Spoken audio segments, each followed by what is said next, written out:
Welcome back to Bold of You to Say. We're back with We bring the heat! We're back with another episode. This week we talked about Twitter, just checking in on Twitter, seeing how it's doing. How you doing, Elon? Yeah. Cheap It's sort of a twit. backdoor sequel to our segment checking in on Elon Musk from the end of August. Indeed. Things are not going well for either of them, are they? No. Elon Musk he said he was going to bring back free speech. Turns out that speech is going to cost you. It's going to cost you exactly $8 per month. Turns out $7.99 speech. Turns out free is the antithesis of $8. Turns out unbridled free speech, including slurs, death threats, and misinformation, is not exactly compatible with an advertiser-friendly platform. We also talked about the movie Nope, gave our thoughts on that, talked about the themes, and the dialogue, messaging. and the messages, and the philosophy, bro. Yeah, man. So watch that if you haven't seen it yet. Also, since this is post-midterms, I can say to anyone who has been ignoring the news, Democrats did okay. Oh, yeah. By the way, anyone that voted in the midterms, thank you. Good job. If you didn't vote, fuck you. Turns out we didn't need you anyway. Yeah, who needs you? Go to Canada. Stop voting. Yeah. For legal reasons, that's a joke, and you should continue to vote. No, please vote. Yeah. You should. Yeah. We love you. Vote by mail. It's fun. Yeah. Not by female, though. Yeah. No. Yeah, we're living pre-19, what was it, like 1918? 1921. 1921. Yeah. Just over 100 years old. I don't want women's suffrage. I don't want them to suffer. I don't want them to suffer either I don't want them to suffer under the weight of their decision. Anyway, there are timestamps in the description, so you can skip around if you want. This is probably going to end up being an incredibly long episode, so the timestamps are your friend if you don't want to spend hours of your life listening. Yeah. Yeah, so do it if you want. Without further ado, I mean, not that we had much ado to begin with, but without any more of that, let's just jump into it. I want to place a lot of my energy to push against the world, our planet, to go vertically, and in the place where my trajectory leads me, I want to be. So before we start, can you just brief me on what you know about the whole Twitter situation? Yeah, so from like the beginning, I can do a quick from the beginning to where we're at now. Well, we already covered like Elon Musk, like the initial like purchase. We already talked about, it was like before it like actually happened. We talked about what was going to happen and our, general predictions, and we got the setup for it. Here's what happened. One day, like a year ago or something, I don't fucking know, Elon Musk was like, yo, I want to buy Twitter. And then the CEOs of Twitter were like, yeah, sure. And so he was like, fuck, really? And they're like, yeah, sure, buy it. Yeah. And he bid what came out to $54.20 per share. When the value of each share was like, I want to say like in the 30s or 40s of dollars. Yeah. Offered well above market value. Right. And so then that happened, and then they give him information about Twitter, because obviously he went into this thinking he knew everything because he's Elon Musk. Of course. And he was like, oh, this bot situation is a lot more difficult than I thought. Instead of saying, I made a miscalculation here. I thought this bot thing would be easy to fix, but it's not. Can we figure out a different deal? He said, you guys lied about Twitter. The bot situation is a lot worse than you presented it to be. And this was after he waived his rights to due diligence. Right. You're like, I don't care. I'll just buy it. Right. I'll buy it as is. Also, exactly. About the bots, the reason that he that he publicly campaigned on to buy Twitter was the bots. Like that was a big part of it. It was like to stop the bots. Free speech and bots were like two of like the pillars of his reasoning for buying Twitter. Because bots are such a problem on the platform. We need some kind of system to verify that we're talking to real people. And then he put up the money, and it was like, oh yeah, by the way, bots are an issue on the platform, and people want a way to verify if you're talking to a real person. And he was like, shit, really? Like I actually have to deal with that? Yeah. turns out. So anyway, I was just trying to lie to everyone. Instead of having some humility and being like, you know what, I miscalculated actually, can we figure something else out? Instead of me being a pompous dick. They're like, no, you already agreed to this. You waived your rights in terms of complete transparency and due diligence. Well, Twitter has like, we talked about it last time. By the way, if you're listening and you haven't listened to our episode from like the end of August, I think, about the setup for this, checking in on Elon Musk, listen to that. It aged very well. But, what was I going to say? Did it actually, though? Are you being sarcastic? No, it did age very well, that segment. That's great. I'm happy to know that. Incredibly well. I'm happy to know that our opinions on the matter were actually, like, brought to fruition. Oh, yeah. Let's just not talk about nuclear war then. Yeah. No, the thing is, like, you know, that segment aging well, like, you could read it as, like, oh, we're such great political minds. But really, we were just saying the obvious natural conclusion to what was happening. But wait, what was our points? What did we say? This is a while ago. Well, one thing that I brought up, it was just gonna be shitty. One thing, and there's like no way we can go into more detail on it later. But the big points were, I brought up that, you know, the whole free speech thing isn't really about free speech. It's about, you know, he just wants to own the platform. He wants to control all of public discourse. Oh, yeah, that's just obvious. Like he just, I see what you like mean. The people that are like rallying for free speech, quote unquote. They just want to say slurs. More on that later. But I forget what I was gonna go on about before I mentioned that the episode aged very well. We mentioned the bots. Called himself Chief Twit, which I actually think is funny. That's the only thing of this deal that I agree with. I heard him being called that, and I thought it was like an insult that other people gave him. But if he gave himself that title, instantly way less funny. I think it's funny just because of how true it is. It is true, and it would be fun if, like, it would be funny if it wasn't him calling himself that. You know, like dramatic irony, where like you know something the character doesn't know. It feels like that, but real. It really does. It's not a character; it's Elon Musk. Well, someone like compared him to like if Michael Scott ran Twitter, and like yeah, but at least Michael Scott's funny. Yeah, you know, at least he has some semblance of like courtesy, and at least he tries to be nice to people. At least what he does comes from a good place. At least he's cute. You know, but at least Elon he's Musk Steve is Carell being a dick. At least he's Steve Carell. At least he's the 42-year-old virgin. Yeah. I wish Elon Musk was the 42-year-old virgin. He just keeps fucking and making people and then not giving a shit about them. And like, it's actually, like some of his kids are like, some of his kids are like, yeah, fuck you, Dad. You're an asshole. Yeah, he has one kid that's trans, and he like I won't say disowned because I don't think there was some grand like you're not my kid anymore kind of thing. He just kind of like cut off emancipated himself from his dad. Yeah, the kid was transitioned from female to male or male to female. I don't remember. I want to say female to male. But I'm going to use gender neutral pronouns then because I don't know. I would hate to. I don't remember. And ignorance call them the wrong thing. But yeah, apparently Elon Musk is like very much not supportive, if you could not guess from everything about him. What? Elon Musk? No. Like he's not supportive like on the baseline, but he's also like transphobic. Did you know that Grimes is dating a transgendered person? Yeah, Chelsea Manning, right? Or is that another one of that's it. That's the person. Which that's awesome. On top of being like a badass person. Well, that just makes me wonder what Grimes's type is.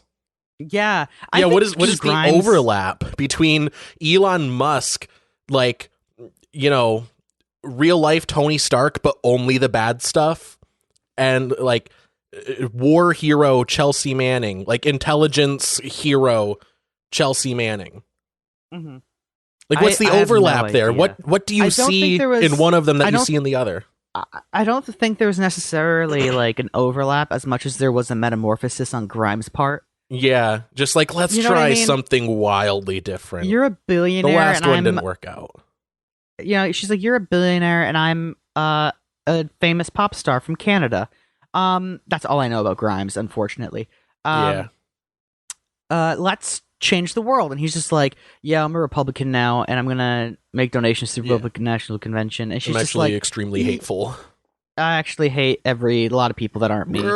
And she was just like, okay, we had 2 children.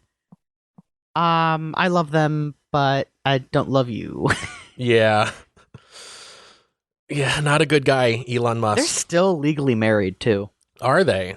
Yeah, they're still legally married. He's getting cucked. That's great. I've seen people jokingly say, like, that's the reason why he's going off the deep end. People are saying it as a joke, but, like, maybe. Listen, copium's a real thing. Yeah. Copium's Dude, people real, do guys. Weird shit when they're trying not to age and they get cucked. Yeah, he's like those two things separately will make you do wild shit. Together, it just compounds. Yeah. Remember the time where, like, this is what I liked about Elon Musk to begin with, right? And past tense liked about him. He would make up crazy fucking ideas that would work, that were like, oh, yeah, that's kind of cool. Like making a flamethrower, right? Yeah, and calling it not a flamethrower. I thought that was cute. I thought that was like, oh, okay, yeah, I see what you did there. No one really got hurt unless they used the flamethrower on someone else. But also, no one got hurt unless they used the product for its intended purpose. But also, it was just a roofing torch. Like, let's not like say like, oh, he re-engineered flamethrower technology. No, right, it was a fucking roofing torch. It was a publicity which you could use. You could still use that. It is. I guess that does. The product name does hold up. It is not a flamethrower. It is. I mean, by definition, no, it's not a flamethrower. It is legally not a flamethrower. It's a roofing torch. Which it feels less badass. That's when I thought he was pretty cool. I was like, okay, that's when it hit its what's the word? When you're looking at a graph, like the climax, the apogee, the peak. That's when I thought he was like, oh yeah, Elon Musk, I like him. Yeah. Now I'm like, yeah, I think like in middle school when I didn't really know much about him, I was like, oh, cool, electric cars, tunnels, I guess. I don't, well, like cool stuff or whatever. One time, like I thought it was cute that he did like Twitter memes, but yeah, now it just feels obnoxious. Now it seems pandering. Now knowing who he is, like it really feels like he's just trying desperately to be like relatable. Right. But like I remember in middle school, like waking up in the morning and watching the news with my parents, and like they'd be like, "Hey, look what Elon Musk did yesterday," and it was like, "Oh, he made the first steps in making the Falcon 9, and it can take off and it can land, and that's something that no private company thought could ever be possible to do." Well, all these like ventures that he does with his companies, like when you like first hear about them, like if you're like a middle schooler like we were, it's like, oh yeah, a tunnel that connects these 2 points on the map instead of going through traffic. It's a loop underground, motherfucker. Don't like. Okay, when you're first hearing about it, when you know nothing about it, it's like, oh yeah, he's launching a rocket and he's building a tunnel or whatever. It's cool. Then you hear about it, and it turns out the whole Hyperloop thing was just so he could defund public transport. Like the city was gonna like put more money into like public transport, like busing and stuff. Then he was like, no, it's okay, guys. We don't need more buses. I'll just build this thing. Then he didn't build it. You know what we should just do? Okay, and I hate to be like, do what Disney's doing, but I actually think it's a decent idea. Fucking loft system. A system of lofts. They're cheap. What is lofts like apartments? No, lofts like maybe it's not. Maybe I have the wrong word here. Monorails? But, no. Like skiing chairlifts, but like it's a room. It's like a little container. Oh yeah, and it carries you. It's like a people mover. Like but it carries you. Right? Yeah, the people mover. Yeah, but the thing is, the monorails are like kind of expensive to keep up. Yeah, and they're noisy. I think and it's like basically a shittier version of a train. Yeah, where I'm gonna look it up. You can keep going, but there's a YouTube channel that talks about this kind of stuff that I want to plug. Right, and I just think a loft system works because it's quiet. You can get a lot of fresh air, and it's not like difficult to keep the volume of air that's around you like warm and comfortable. It doesn't require a lot of new technology. It's kind of like like we have the technology, we have everything we need to do it. Yeah. The only issue is it's a little slow. Yeah. But like, what would you rather have a slightly longer journey that's actually more enjoyable, Right. that's quiet and peaceful, over a marginally faster train ride that's noisy and crowded? Yeah, that's why I'm really hoping that they finish that train that they've been talking about, like the rail, line running from Ann Arbor to Traverse City. Yeah, like they've been talking awesome. about that for a couple years now, and I want them to actually do it, because for me, it's about a 4-hour drive to visit home. I'd rather, even if it's like double the time, even if it takes like 8 hours, I'd rather spend 8 hours like just sitting not having to pilot the thing that I'm in. I'd rather have some time to like read or listen to stuff or whatever without worrying about traffic or driving or getting into an accident. Like, I'd rather have more time and, spend it better than have less time, but be constantly like the whole time, If I'm being honest, if I had infinite resources to do what I wanted, I mean, not infinite resources, but like if I had enough money to do this, I would. Practically infinite resources. If I had practically infinite resources, I would just become a pilot. Like, get my personal private, like, pilot's license and just get a little Cessna that I can fly from Marquette to Traverse. Yeah. Right? Yeah, do what Bill Burr did. Get a helicopter. Get a helicopter and just fly that, because, like, air travel is actually substantially safer than driving. Yeah, it's like Superman says. It's statistically the safest way to travel. Okay, but but let's just say when it goes wrong, shit goes wrong. Yeah. Anyway, but like part of it is the fact that they have like really good and streamlined systems to keep air traffic under control, and it's just I love the system. I just think it's beautiful. Anyway, right. Well, I've been in multiple car accidents, 0 plane crashes. Right, but like if it's a Cessna, the engine goes out. Like, let's be honest, we're not in a time of war, so like, what's gonna rip your wing off? Yeah, maybe a bird, but it had to be a pretty big bird, mutated bird. It would have to be Big Bird from Sesame Street. Let's just you'd have to hit a person in a bird costume, in a bird costume, or another plane at that point. It would take an act of God to bring that thing down. May I also point out, ATF has that under control too, where they're like, hey, there's another plane coming up next to you. Fucking change your fucking whatever. Go lower. Go higher. Go to the left a little bit. And you follow their directions and you're good. Right? Anyway, so if I had resources, I would just get a plane and fly it myself. Yeah. And if I wasn't feeling good, I would just hire someone to fly it. My old band teacher, who retired when I was like in the 8th grade, he's probably finished it by now, but he was building a plane. Yeah, they're not like, that's the thing. People always assume that like aerospace stuff is out of, like, you have to have a PhD to make a plane. You can get a kit.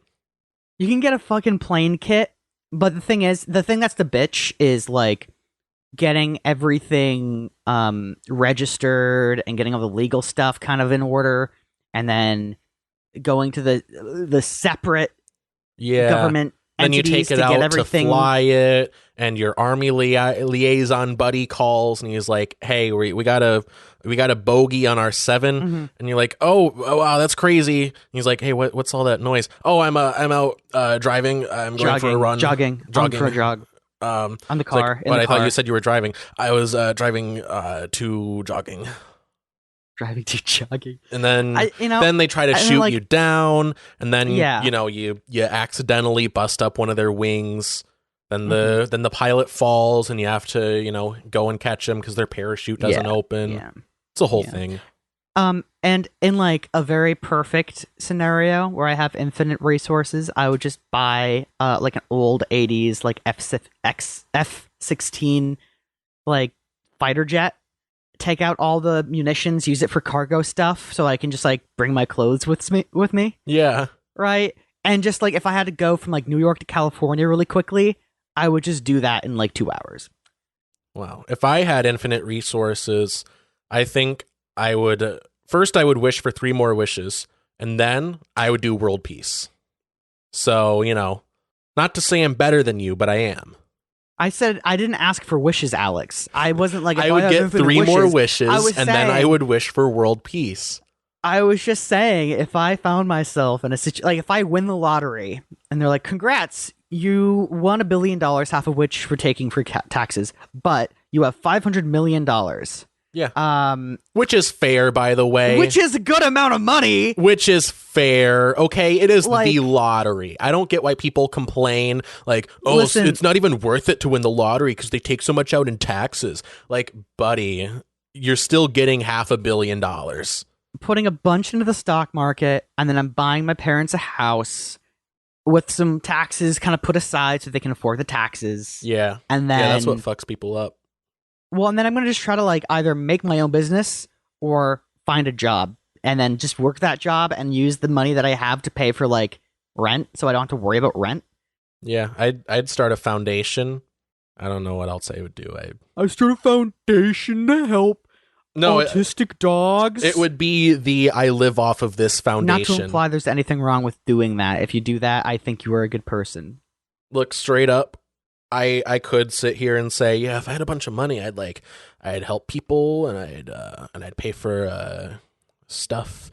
But no, first I would set it up so I have an infinite money supply to live off of, nothing extravagant. Just I do not want to worry about it again. Then let's be only honest, then would I think about what I do for other people. Yeah.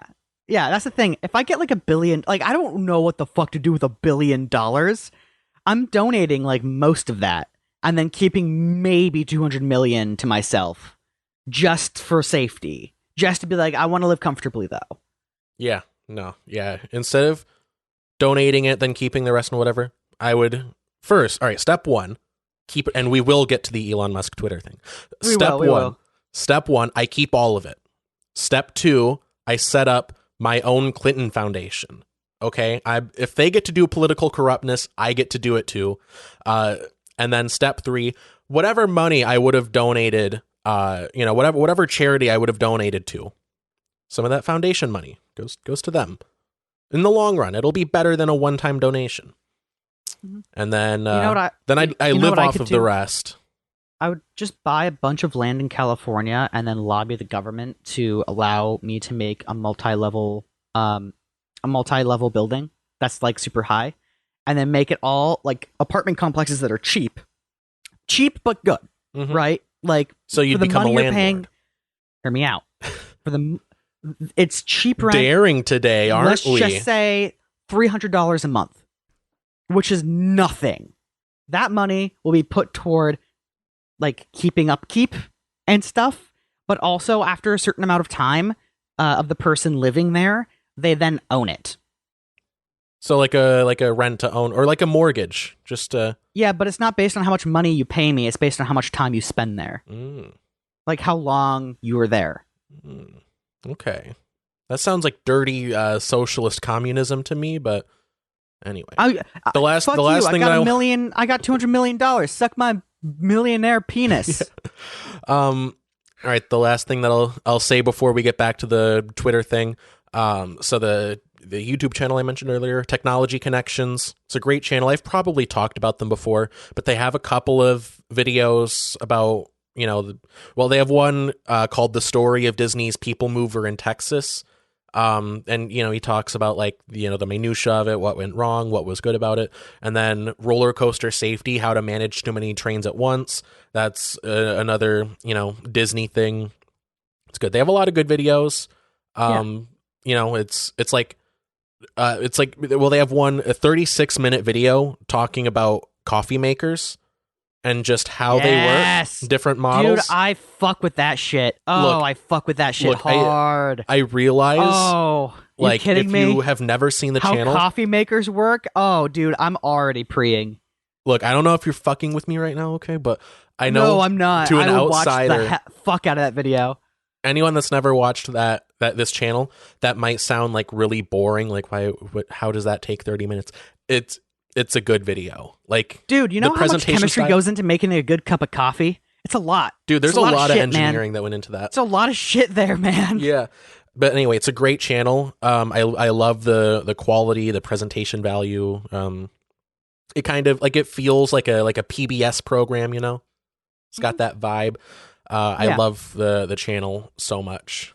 Mm-hmm. Can we get technology connections on the show after Howard Dean? Do that.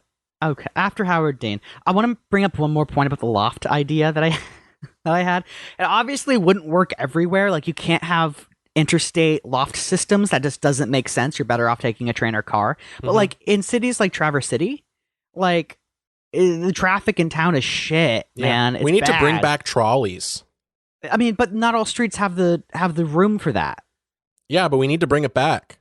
But all you would have to do for a loft system is build like a pole long enough. That's what she said. Dude, I got a pole long enough. That would go above like the skyline. So obviously in like big cities with really tall buildings, that might not work, but in Traverse City it would. Yeah. And just have the lofts go over the buildings. It's fine. I mean that's yeah.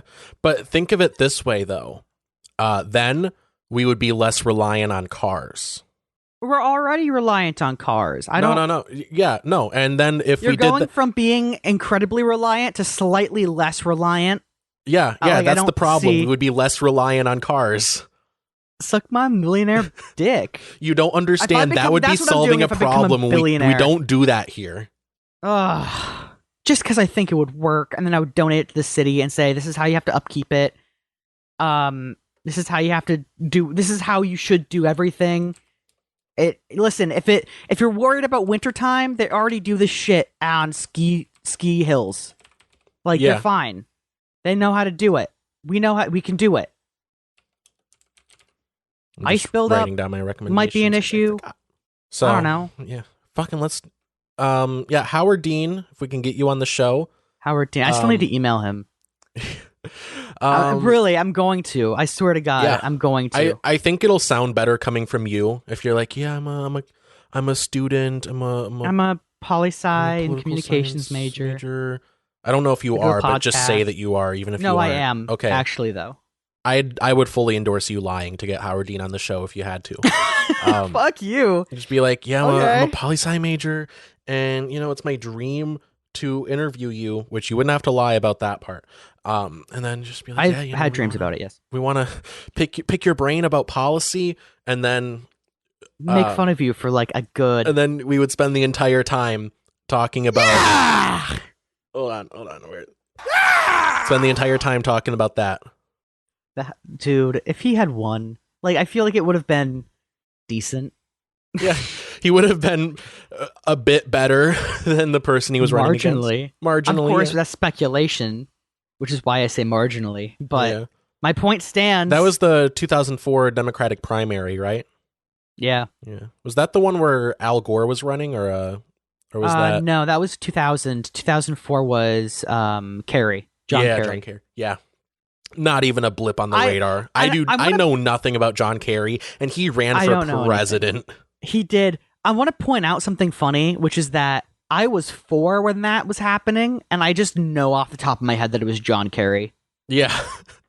Like, I don't know how I know that. Dude, like, that was back when elections were boring. Like, that was back when, like, I don't know what John Kerry ran on. I don't know what his ideas are. Yeah, well, a lot of it on the Bush side was fear-mongering about, like, 9/11 will happen again if I'm not reelected. Yeah, thinly veiled threat. Like, hey, if I'm not elected. Yeah, I mean, sorry, if Cheney's not reelected. Yeah. If the real president, Emperor Cheney, is not Cheney. Oh, thank you for reminding me. I kicked myself for not bringing this up during our Fear Street review. But if you're familiar with the Fear Street franchise, if you get your name written on the wall, you get like possessed by the devil until you die, and then the devil's like fucking done with you. then you can be brought back in some circumstances, like with C. Berman and Sam, in the first movie. Now, it seems like... But only if you're legally dead. Yes. Well, it seems like, the qualifier for if you're dead is if your heart stops. Now, hear me out. So you just have a heart attack. Right. Well... Defibrillate someone. If you don't have a heartbeat, you're considered dead by the curse. Dick Cheney has a pacemaker. He doesn't have a functioning heart. He doesn't have a pulse. So what I'm saying is, what would happen if you wrote Dick? Okay, wait, Alex, do you not know how a pacemaker works? Well, I don't know if he has a pacemaker or like what it is, but I'm fairly certain he like doesn't have a pulse. That's the part that I know. Okay. So here's the deal. I'm not sure, this was like a while ago. The only thing that I know of that can mechanically replace a heart is this like backpack sort of pump thing. I typed in, does Dick Cheney... Well, I didn't even finish Cheney, but the first thing that comes up is, does Dick Cheney have a pulse? That's the first suggestion. Hold on. Yes, it's true. Former Vice President Dick Cheney has no pulse. Several months ago, Cheney underwent surgery to have a mechanical pump implanted in his chest, which effectively took over the duties of his failing heart. So I don't know if it's a pacemaker or what, but he doesn't have a pulse. Oh. So, well, how about that? So what I was going to say, Alex, before I was going to... So I guess the curse wouldn't work on him. The devil would be like, not. Well, first of all, he's already dead. Second of all, that's me. Why are you writing my name on the wall?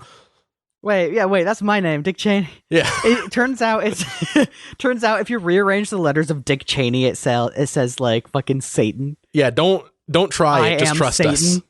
Just trust us. I am Lord Voldemort. I am Lord Voldemort. Just trust us on that one. Anyway. Yeah. Anyway, we have recorded for a half hour. We have. Anyway. We have. Yeah. So the best way to get something done, if you call a crackhead. That's the best way to get something done. Oh, I recently learned something. The call a crackhead thing. Yeah? Did not know that was from John No Relation Kennedy. You didn't know? No, I thought that was from... I thought it was just from some like dumb fucking SNL skit. No, that's a real political ad. And I saw that it if was... you don't like the police because of the police, call a crackhead. Call a crackhead. Oh. And because just the way he says it too, call a crackhead. Yeah. Just like you put so much stank on it, and I'm like, perfect. Damn. It's perfect. It's amazing. And also, those are the two genders, police officer and crackhead. It's a zero-sum game. Either you call a police officer or you... Call a crackhead. I love that people call it, because his name is John Kennedy. Mm-hmm. I like that people... No relation to the guy whose head exploded. Exactly. It was really mind-blowing. Man, I hear JFK liked to take long car rides to clear his head. That's horrible. You're going straight to Dick Cheney's house for that. You're going to hell. I mean, fuck you. That's funny. I don't care who you are. That's funny. So I like that people call John Kennedy, the current John Kennedy of the Senate, I think. They call him John No Relation Kennedy because he has no relation to JFK. Yeah, you know how well, I don't know if you know this, but one of the criteria for getting your name legally changed, because there are some criteria that you have to meet. You can't just do it willy-nilly. One of the possible reasons you can legally change your name is if you are publicly known as something like Cher. Her legal name now is Cher, just Cher. Yeah. No last name. Because, she built her career off of that name, and she's widely known for that. Wait, so are what you I'm saying that Cher is going to share her name? So what I'm saying is John No Relation Kennedy could have grounds to change his middle name to No Relation. No relation. But in one word. No relation. Yeah. And when I am president, my campaign platform will be getting John No Relation Kennedy to be legally recognized as John No Relation Kennedy. And then I'm going to blow up the city. Yes. Yes. And then I'm going to install a series of loft systems. Yeah. Reminds me of that SNL thing. Steve Martin, he's like, if I had one wish that I could wish, it would be for all the children SNL, of the world to join hands and sing would... together in a spirit of harmony and peace. If I had 2 wishes, I could make I wish for my enemies to rot like pigs in hell. Die like pigs in hell. Then I wish for a 3-way with whoever in the model, Paulina, somebody. He couldn't remember the name. Yeah. Anyway. So, how's Twitter been doing? We better check in on Twitter, see how they're doing. Never have I been so prideful to not have ever been on Twitter, ever. Yeah, I'm on it, but I'm not like a power user. I very rarely tweet out stuff. I usually just, retweet things that I like. Lately, I've been retweeting a lot of anti-Musk stuff. Yeah. If I ever become famous and they're like, you need to get a Twitter, you need to get a Facebook, I'd be like, no, I'm going to start a Truth Social. Yeah. And I'm going to start a Truth Social and make it all about me. Yeah. And then I'm going to buy it, but like for a pitifully small amount. Dude, that's the way to go. Go full malicious compliance. Oh, dude, you're a celebrity. You got to be on Twitter. You could either do the Keanu Reeves thing of just not having social media at all, or just make a Truth Social account just to shitpost. Just to be like, y'all are fucking stupid. But I do this show called Bold of You to Say. Yeah. By the way, check out this clip. Yeah. Anyway, so we talked about this a long time ago, back in like the end of August. Elon Musk bought Twitter. Very poor financial decision. My thesis is basically Elon Musk is a moron who has hit a brick wall. Yes. And in my TED Talk today, we will explore that. He's probably surrounding himself with people who are like, you're infallible. Yeah. Not only is he a bad businessman, who is, also surrounding himself with yes men, like you said, he's just not a smart person. People think he's like a genius. He has probably below average intelligence, I would say. I mean, I'm not one to say what people's intelligence is. I just think I am, and he's a fucking dumbass. I think he's made some very, very poor decisions with relevance to the acquisition and current running of Twitter. Yeah. Well, to back up my point, if you click if you see the word moron in the show notes, under your chair. Check under your chair. It's Elon Musk. He's been hiding. Yeah. So he tweeted this on November 3rd. Because it consists of billions of bidirectional interactions per day, Twitter can be thought of as a collective cybernetic superintelligence. No. Kind of, I guess, if you look at it in a weird philosophical way.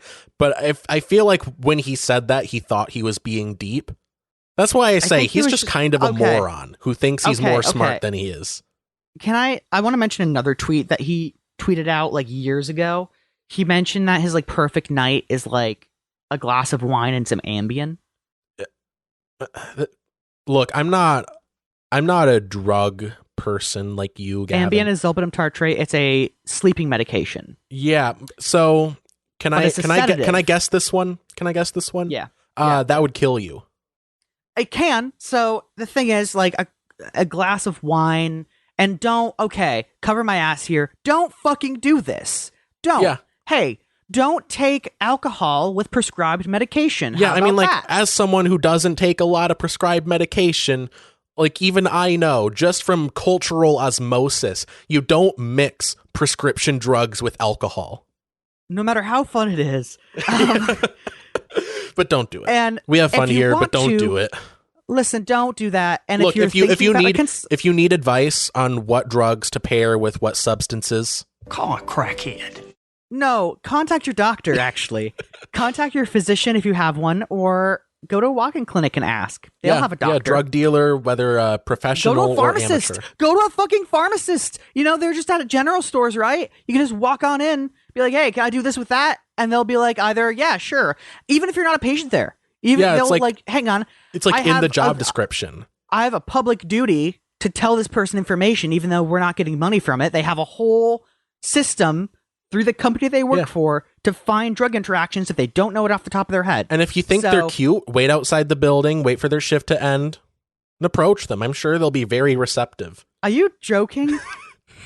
Wait, how do you know that? What? Did I tell you that story? Oh my God, did someone do that? Okay, that's story for later. But anyway, so Elon Musk bought Twitter. Okay, that's all to say. That's all to say. Not a smart guy. My point that I'm trying to say is, what was I saying? What was my point? Elon Musk was like, my perfect night is drugs and alcohol.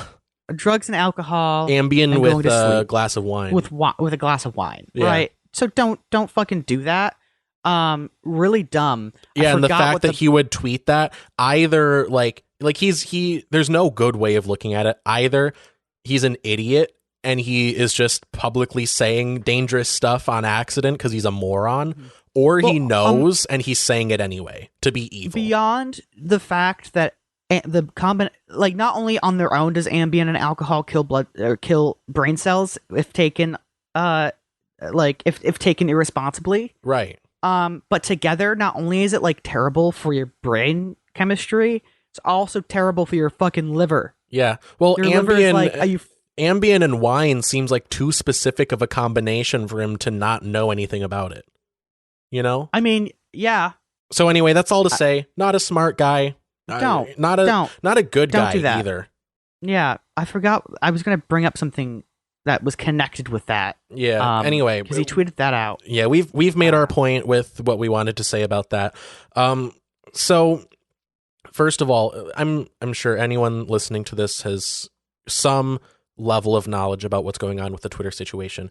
If you don't know, Kyle Kalinske, Secular Talk on YouTube, he's talked a lot about it. The Humanist Report, the Majority Report, I think, has talked a lot about it. Just go to any one of those sources if you want, like day by day facts. But just overall, I wanted to talk about a few things. First of all, he doesn't know how advertisers work. So as little money, as Twitter makes, it still has some revenue, and that comes mostly from advertisers. They were trying to set up Twitter Blue in the past few months leading up to Musk ruining the platform, but they've been trying for years to monetize the platform, and ads have been working out pretty well. They're pretty non-intrusive on the timeline.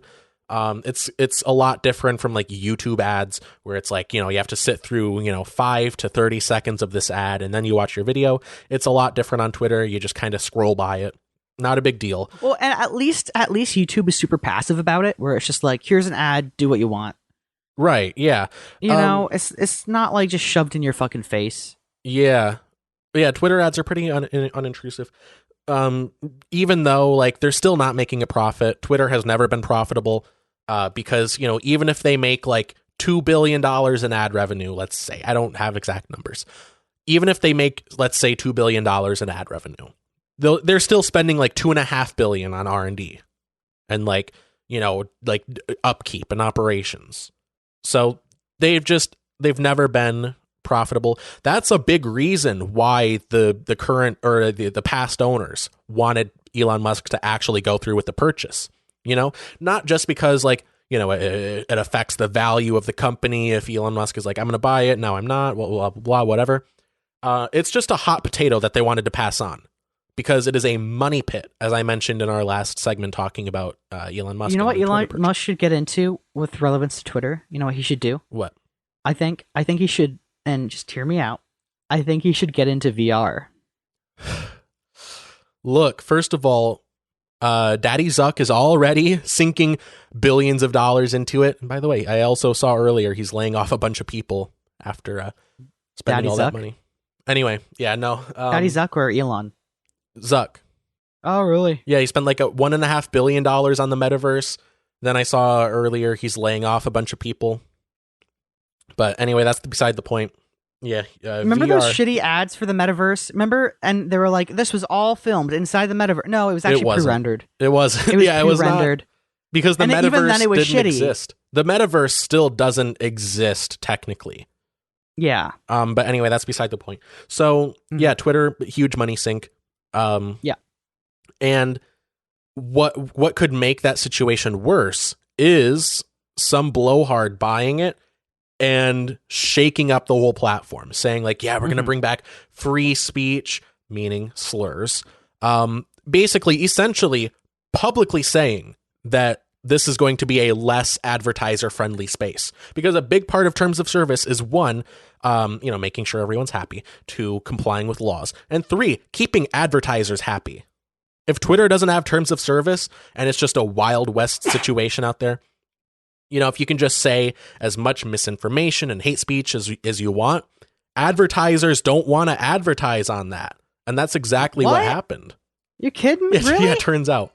Wow.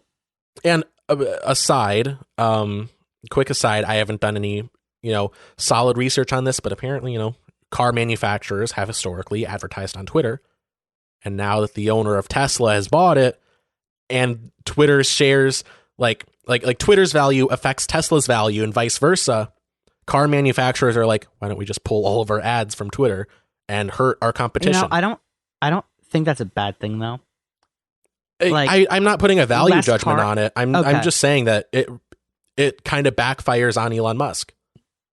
Yeah, no matter which way you look at it. I mean, Elon Musk could probably do like the big dick energy move of just being like, you know what, car manufacturers, get out of here.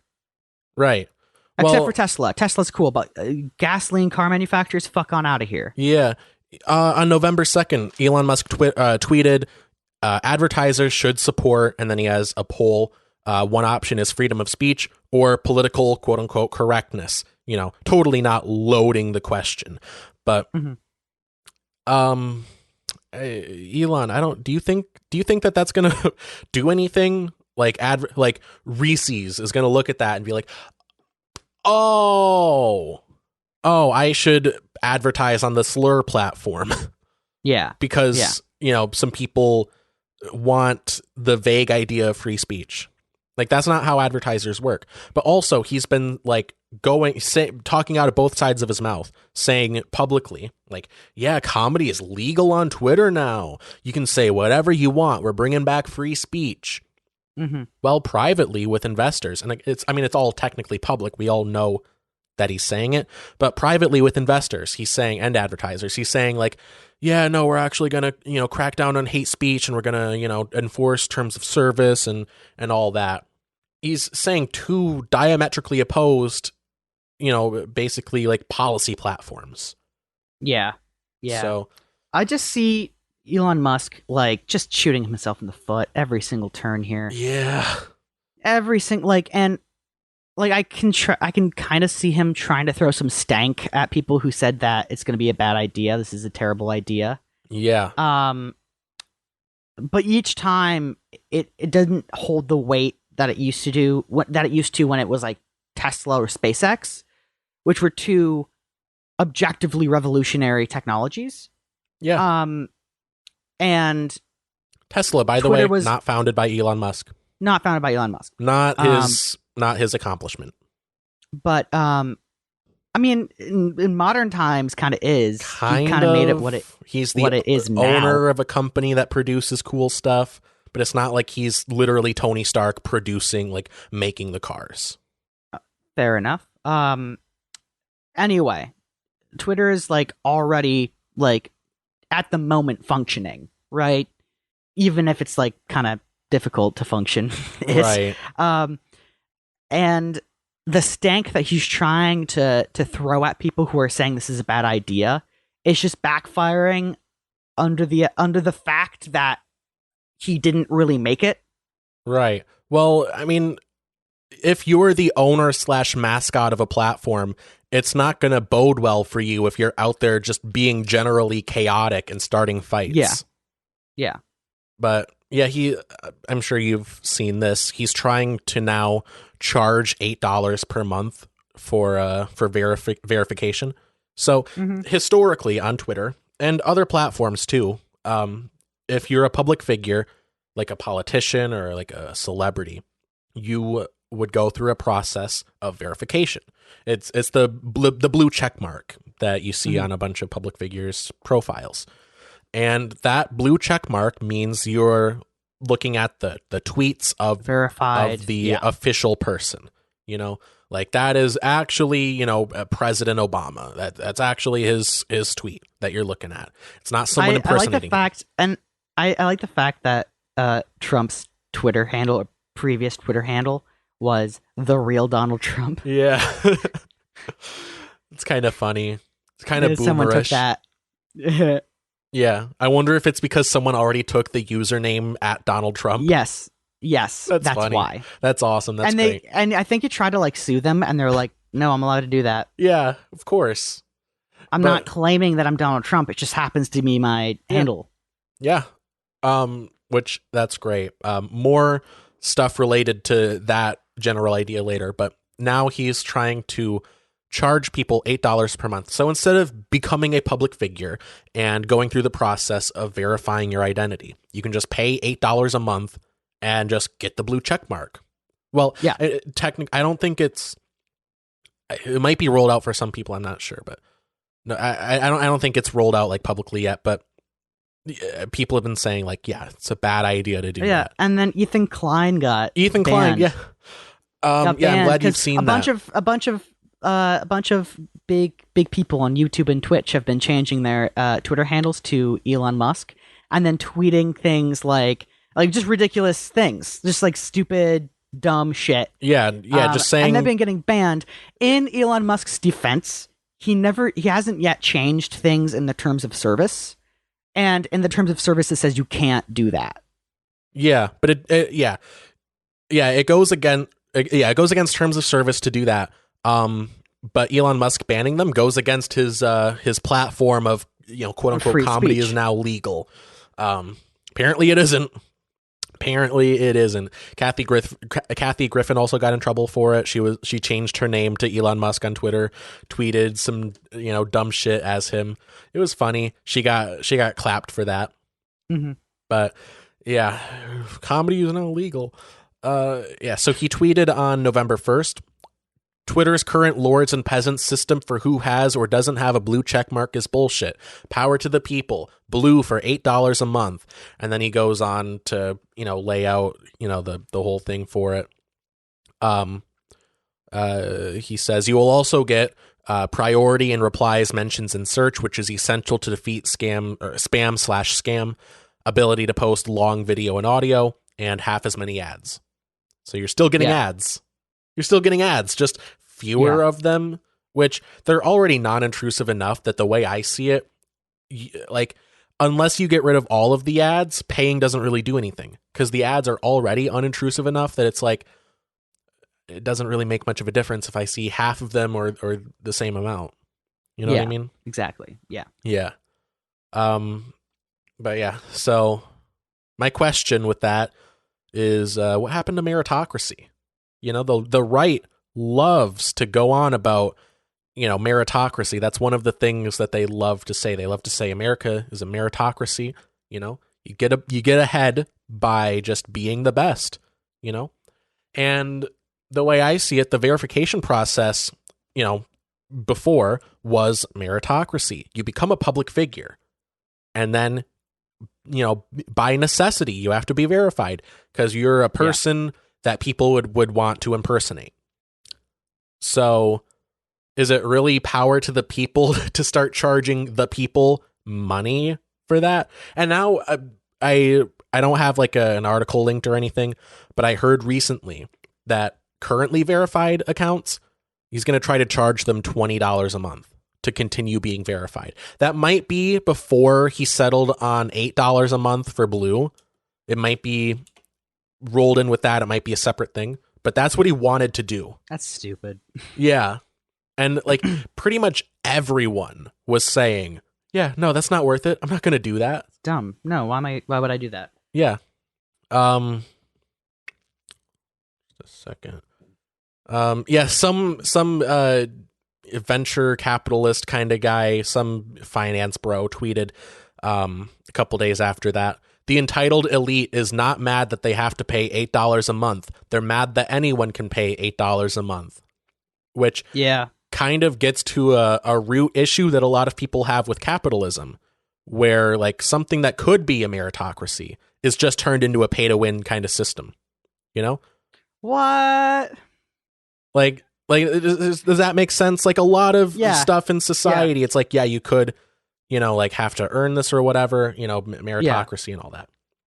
Or you can just fucking pay a bunch of money and get it anyway. Mm-hmm. Like running a political campaign. You could either run on having great ideas and great, policies, or you could just pump billions of dollars into it and get a bunch of advertising and win that way. Unless you're Dr. Oz. Yeah, unless you're Dr. Oz and you are incredibly unlikable. Just in general, like I don't know what everything about him, like on paper, like what a candidate probably would have to look like to be the most electable. Like Dr. Oz checks it all.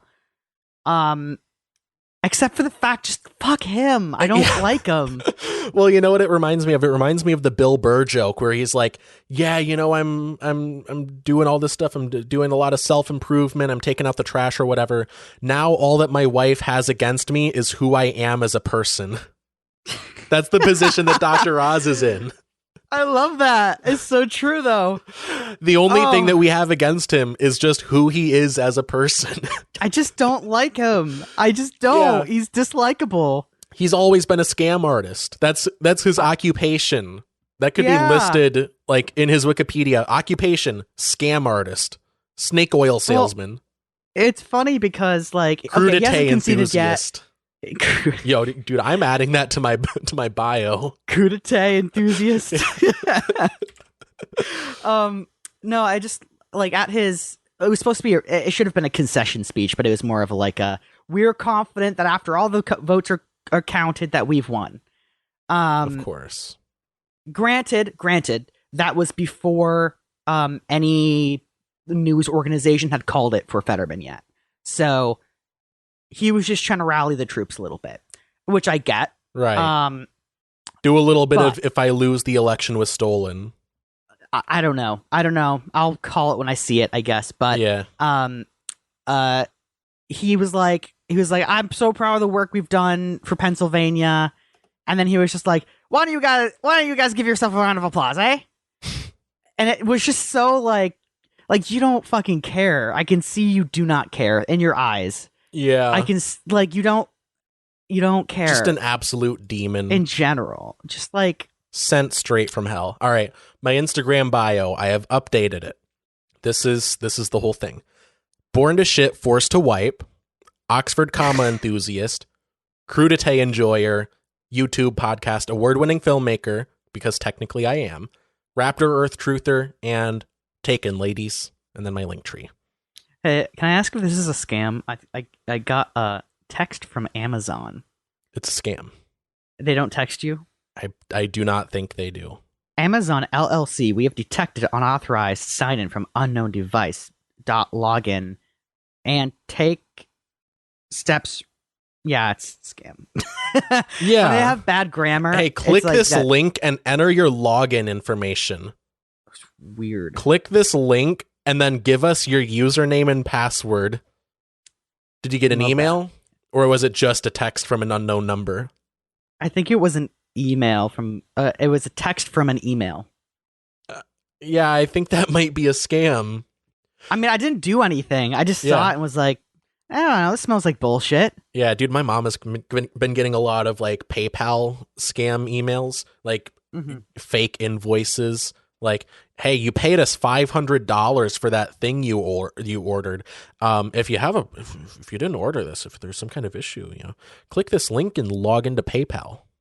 You know what I want to do? I want to like see one of those ads, or like one of those scams, but it's like clearly, obviously a scam. It'd be like, someone stole $500 from your account. Help us. Also, I'm a them. Nigerian prince. Right, but I want to be like, hey, they can just. Hey, it's me, T'Challa. From.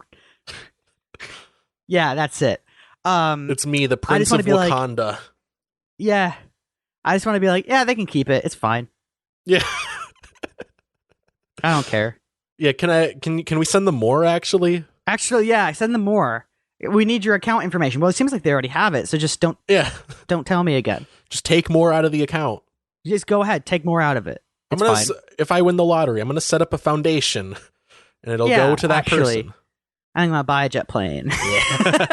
Yeah.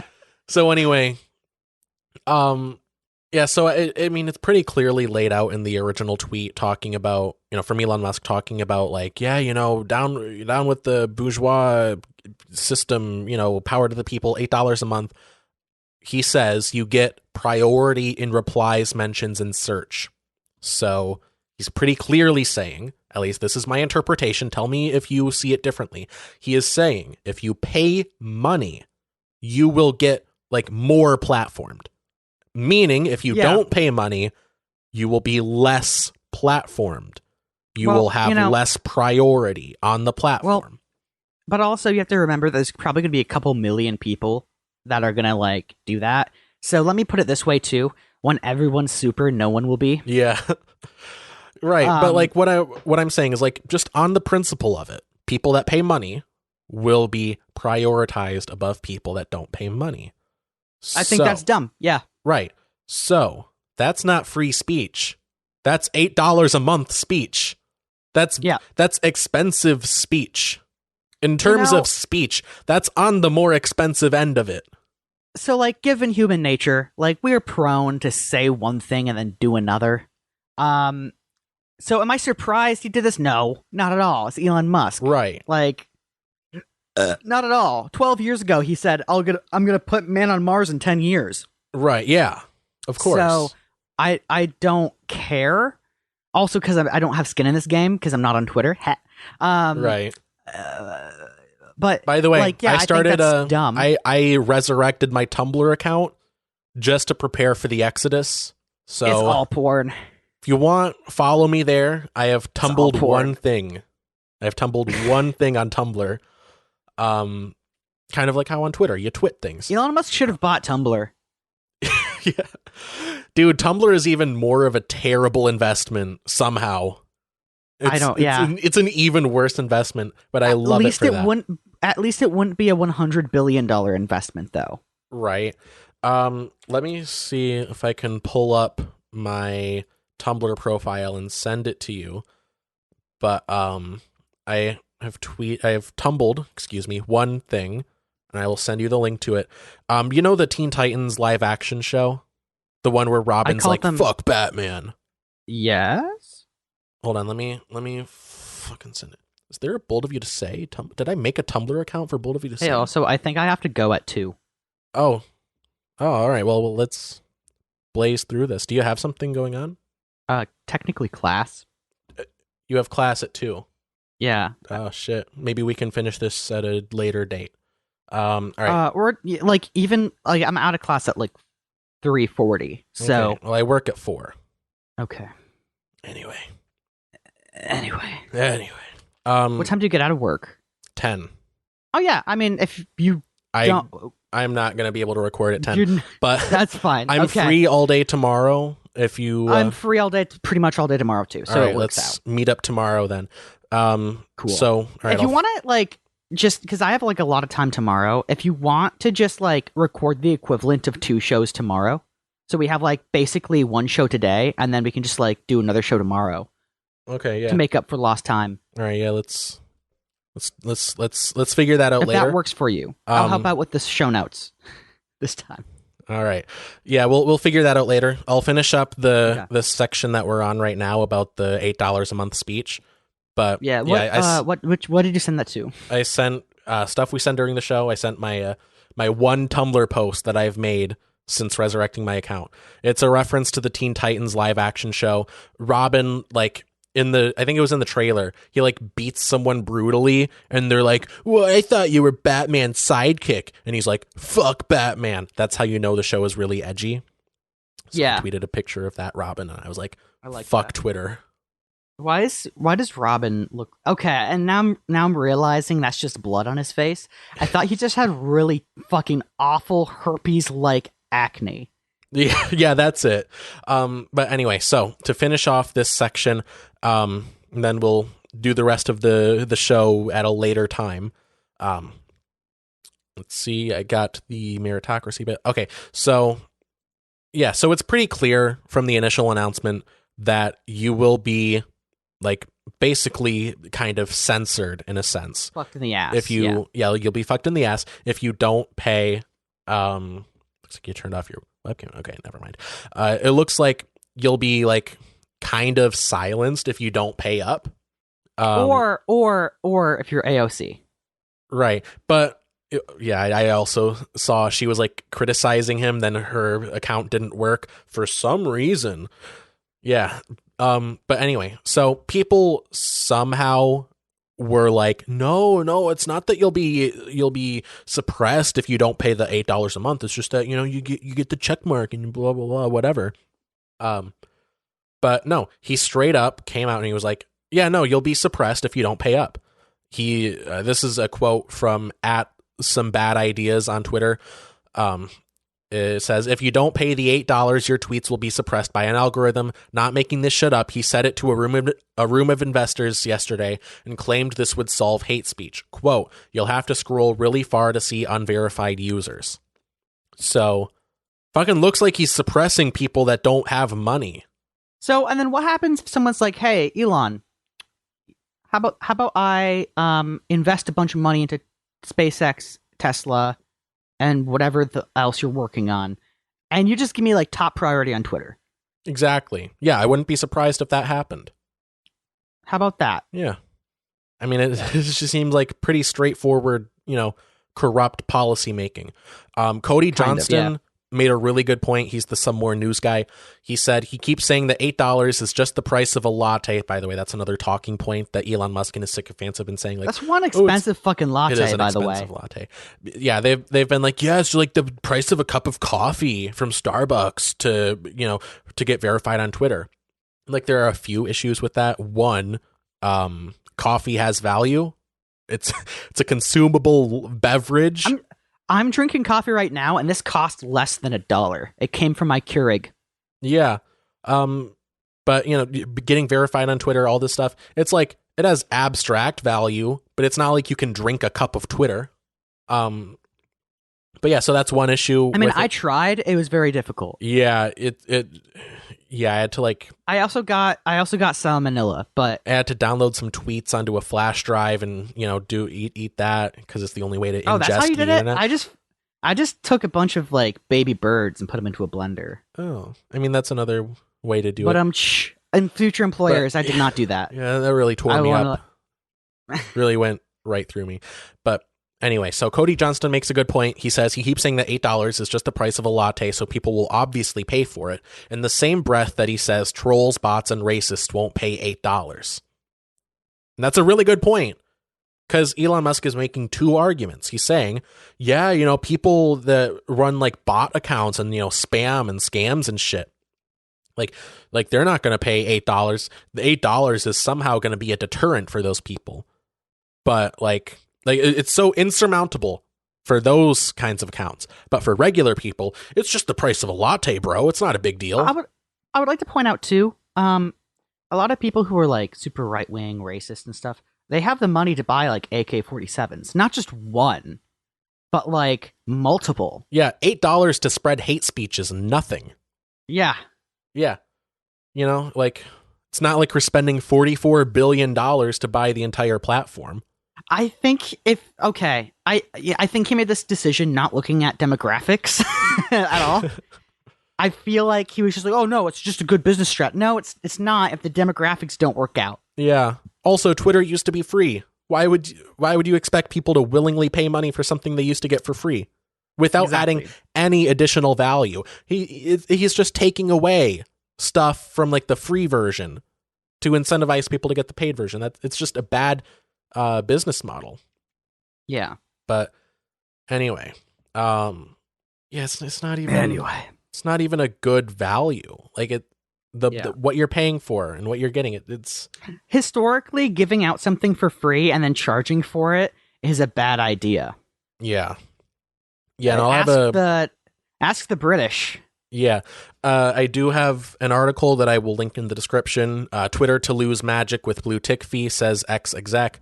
It's from BBC. It goes into more, detail about it. More detail from someone that knows more about it because they were on the inside.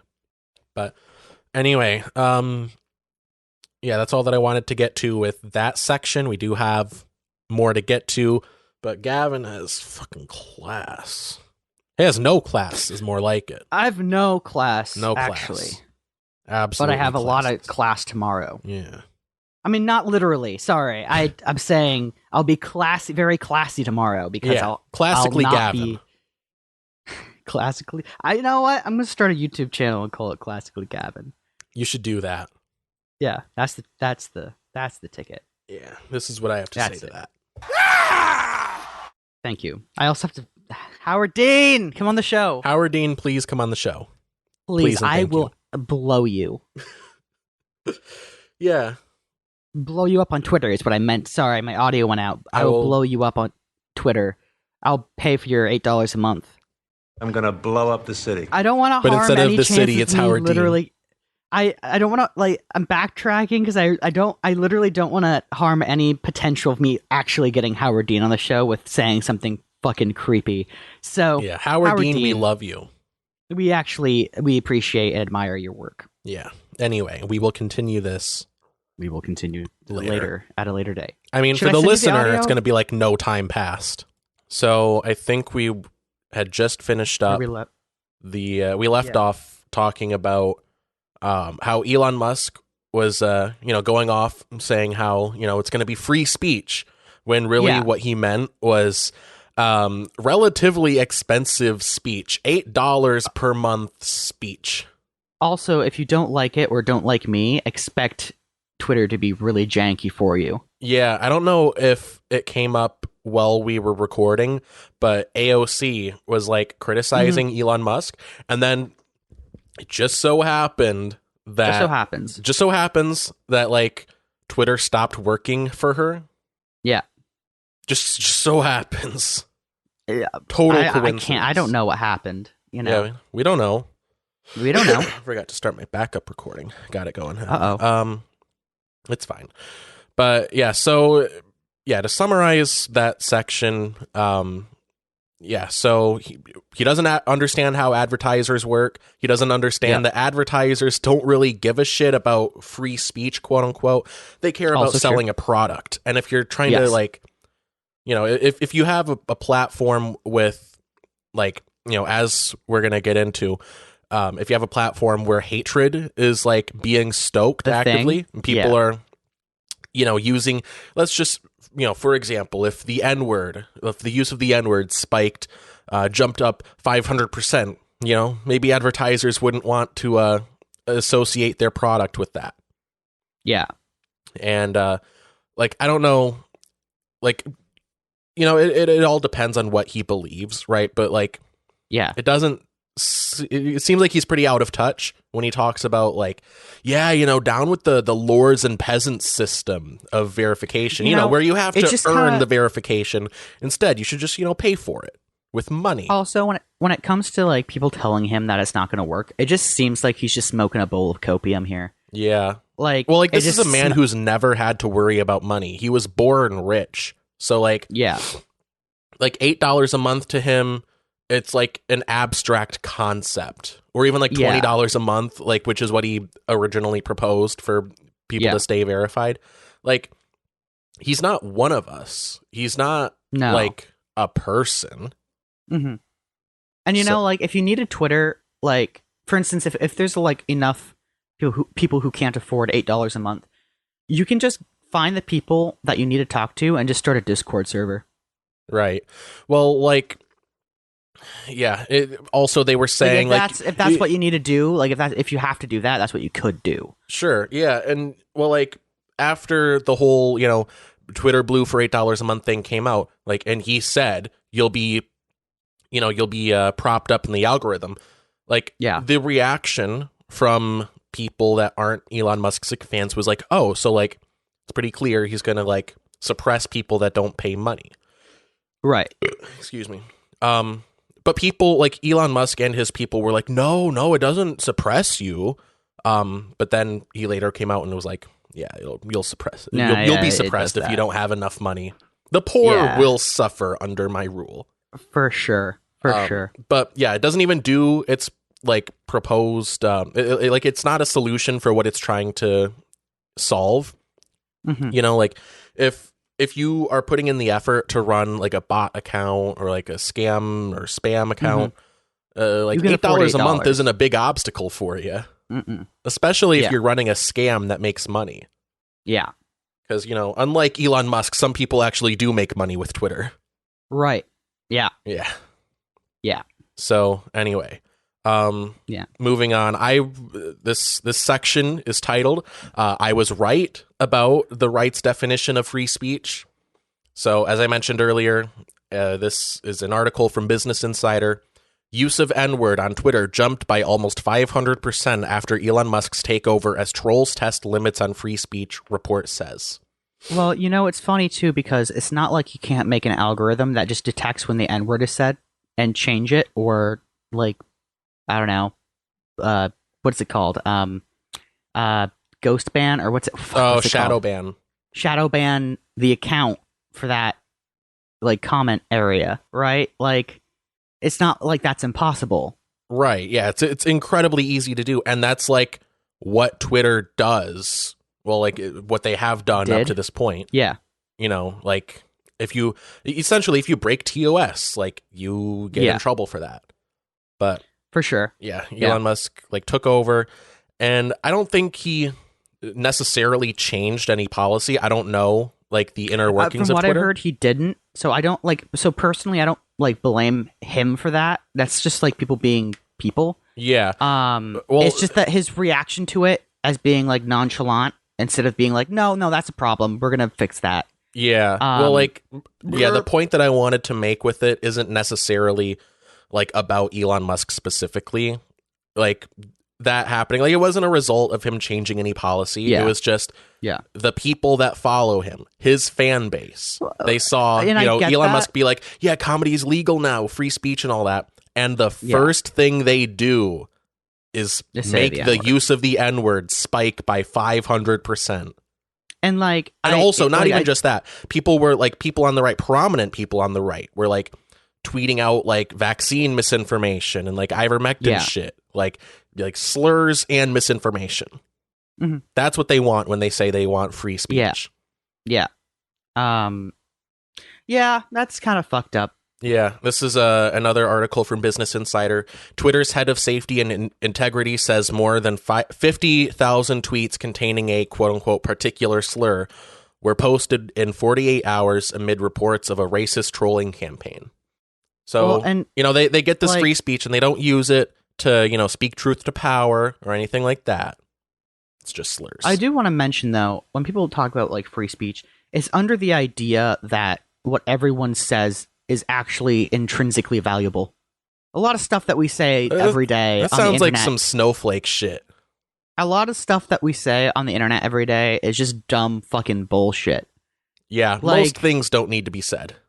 I would say that, except for like ADHD shower thoughts. I don't know what else needs to be espoused into the world, and the thing that I'm kind of worried about a little bit are with political campaigns using this as not only a way to kind of advance their political agenda via the money that they have at their disposal, or political campaigns that can't afford really to have a very large Twitter presence. Those are the two things that I'm kind of like about, and why I don't think it's good to really have a paywall on things like this, especially when it comes to the exchange of language and information from one person to another. Yeah, paywalls, like, broadly speaking, not just on Twitter, not when it comes to this stuff, but like broadly on the internet, paywalls hurt generally, like it more so hurts like liberal like campaigns or like left. Unless not it's necessarily the New York campaigns. Times. I should say like more liberal leaning, or at least not far right publications. Unless it's the New York Times or Washington Post or any other news organization that makes articles in periodicals. Well, like most of these websites, you get like 5 free articles a month, and then you like try to click on your 6th article trying to do research. You click on this, accredited source. Yeah. But they have a paywall. So what do? You find a website that doesn't have a paywall, because of course you're not going to pay it. Yeah. It's the internet. Course. We got used to not paying for things. So you don't pay. So you don't do the paywall. So you find something that's free. And what's free? The Daily Wire. Sites like that. Yeah. And here's what I liked about the New York Times way of doing monetization of their information that they find and publish. I love how they give you like 5 seconds to look at the article before they lock you out of it. No, so if you are Superman, you can read it. Yeah. Yeah, so like I just they give you 5 seconds to get kind of like juiced up about it, and they're like, oh, if you want to see the rest of it. And this is how I know it's not like a thing where like you scroll down a certain amount and they show it, because I've scrolled down as a test to the bottom of the article, and then like 3 seconds after I've done that, it's like paywall. Yeah. I've seen video, like I saw it, but I didn't retain any of the information, but there are ways. I don't know if it works on mobile, but I know that there are ways, like if you're like on your computer and there's a paywall, like you push like F11, it brings up the HTML for the website. Supposedly there's like a line of code that you can delete that like makes the paywall go away. I don't know how to do it, but is that just legal? Saying that it's my guess is it's a gray area, because it's not like you're like, it's not like you're downloading a car, like. Yeah. Like you're just editing your version of the code for this website. So like, would that be on your ROM or RAM? What would that be on? That wouldn't be. Am I stupid? Is that not even a thing? I mean, I know that RAM and ROM are a thing. I'm just spitballing terms to see what sticks. I don't know how much that sentence makes sense in this context, but I don't think there's any real way of enforcing a law against editing the HTML code on a website. Yeah. Because like you're not changing it, you're not changing the website, you're changing like what your computer has stored. Okay. So once you refresh the page, that all goes away, So you can't really go after someone for that. Fight me. Like you'd have to catch them in the moment red-handed. Fair enough. Okay. So anyway, that's all besides the point. It's a bad look. Taking over a website, and even if it's not his responsibility directly, which I'm not going to put that on him, because it's not fair for me to do, but I'm going to say it's a bad look for that to happen, considering that's the audience that you cultivated. That's the effect you had, whether or not you intended it. Not only is that a bad look, but it's also a bad look coming from the guy who, again, runs segregated factories. Where? Well, like it's not like official policy, right? It's not like, oh, we're doing apartheid, just like back home. Like it's come out that his factories are like informally organized into like whites only sections and blacks only sections. Oh, yeah. Who's been reporting on that? Let me. I think it's his Tesla factory, so I'm gonna look that up.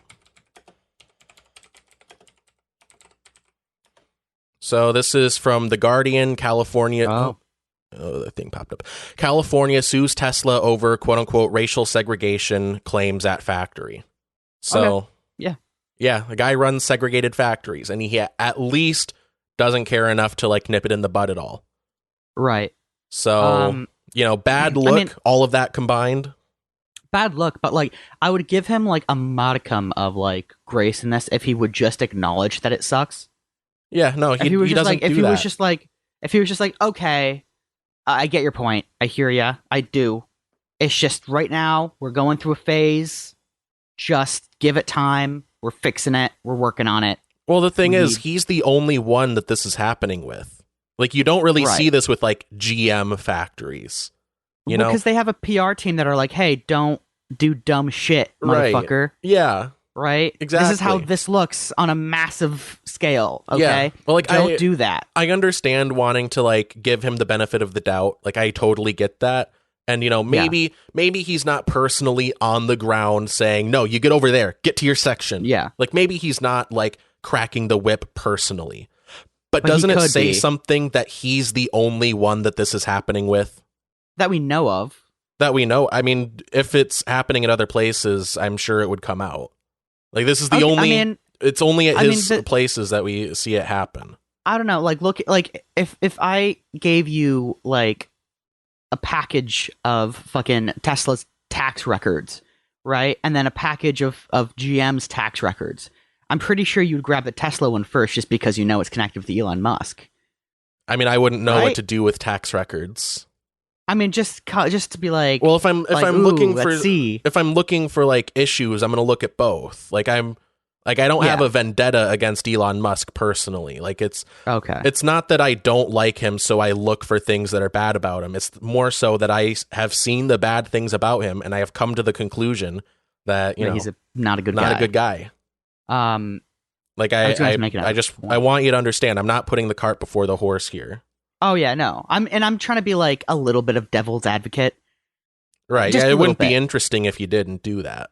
Right. Like I just because like there are like good criticisms like of like freedom of speech, like what does that mean, and then not offering a good definition of what that means, buying a social media website, and then just doing everything wrong in terms of optics. Right. Like, come on. It's not like he can't get a PR team to be like, okay, here's what to do, Elon. And to give him a little bit of grace here, too, he has said on SNL that he has Asperger's. I have some, like a family member who has Asperger's, and I've spent a decent amount of time with them. Like, I can see why things are framed, or why he's framing things like this.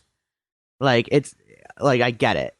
Well, I mean, I don't know. Like, that's kind of... That feels to me like when Roseanne was like, yeah, sorry, I was racist. I took Ambien. You know what I mean? Well, like, Asperger's is just autism. And, like, a bunch of people have autism, and it doesn't make them run segregated factories. Right. But, I mean, what I'm trying to get at here is that Elon Musk is in a particular situation in that he's a billionaire who has Asperger's. Right?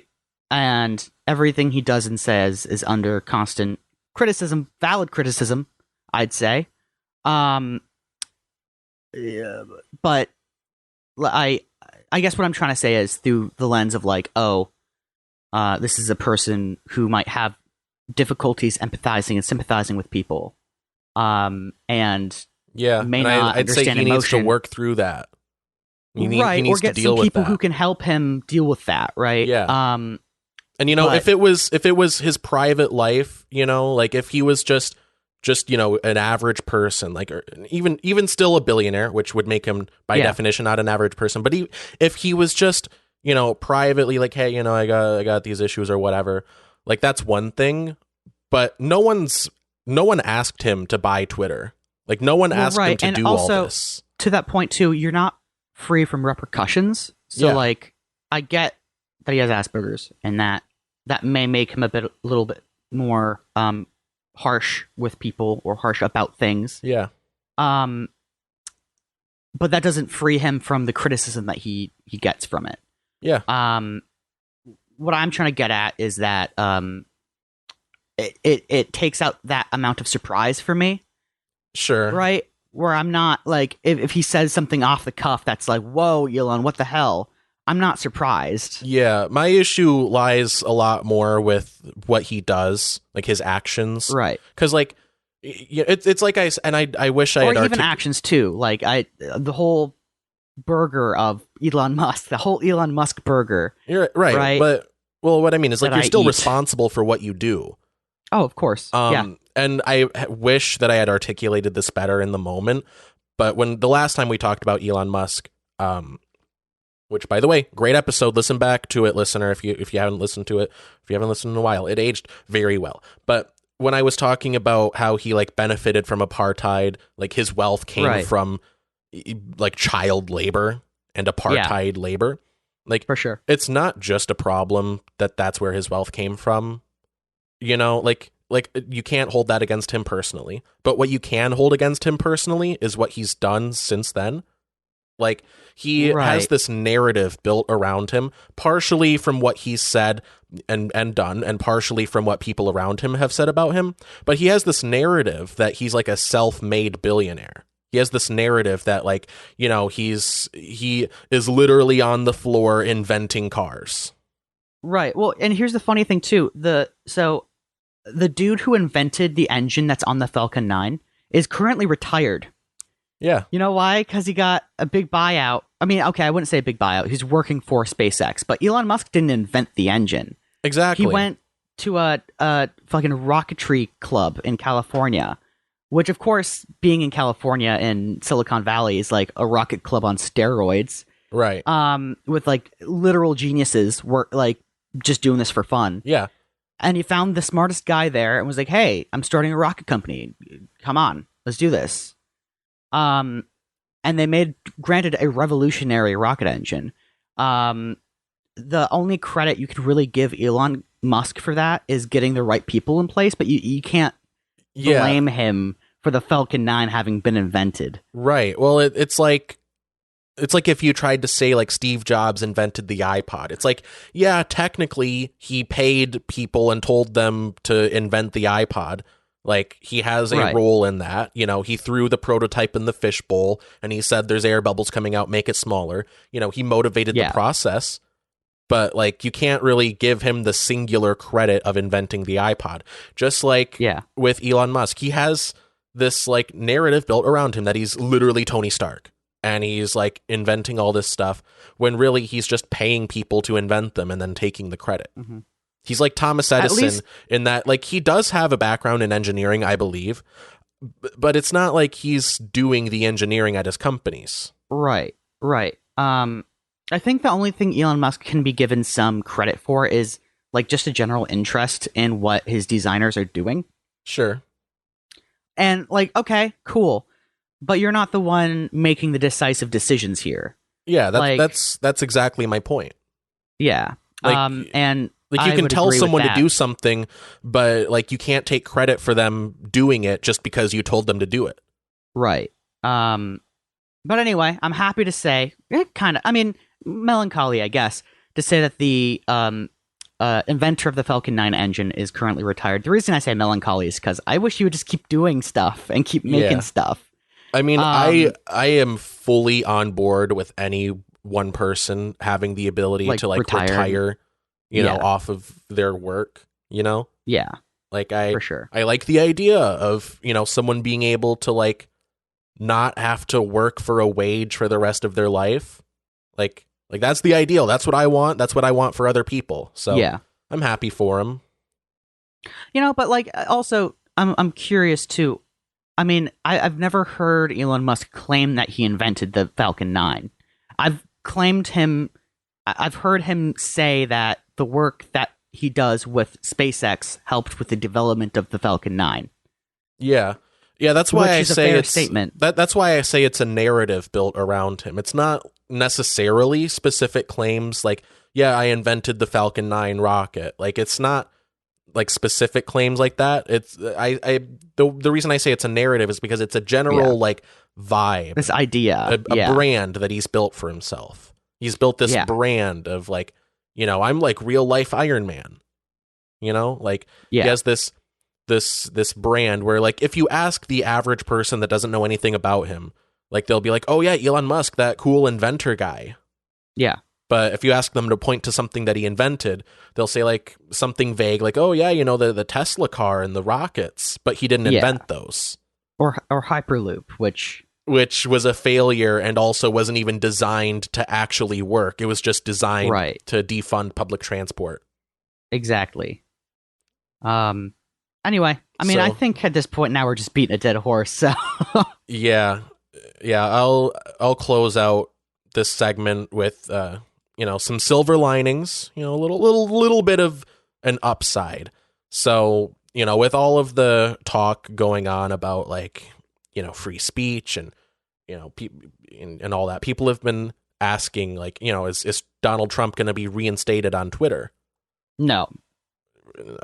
He said he was going to like talk to some civil rights leaders he said he talked to civil society leaders and then he tagged a bunch of people, basically saying like, yeah, I talked to these people to see what we should do about it.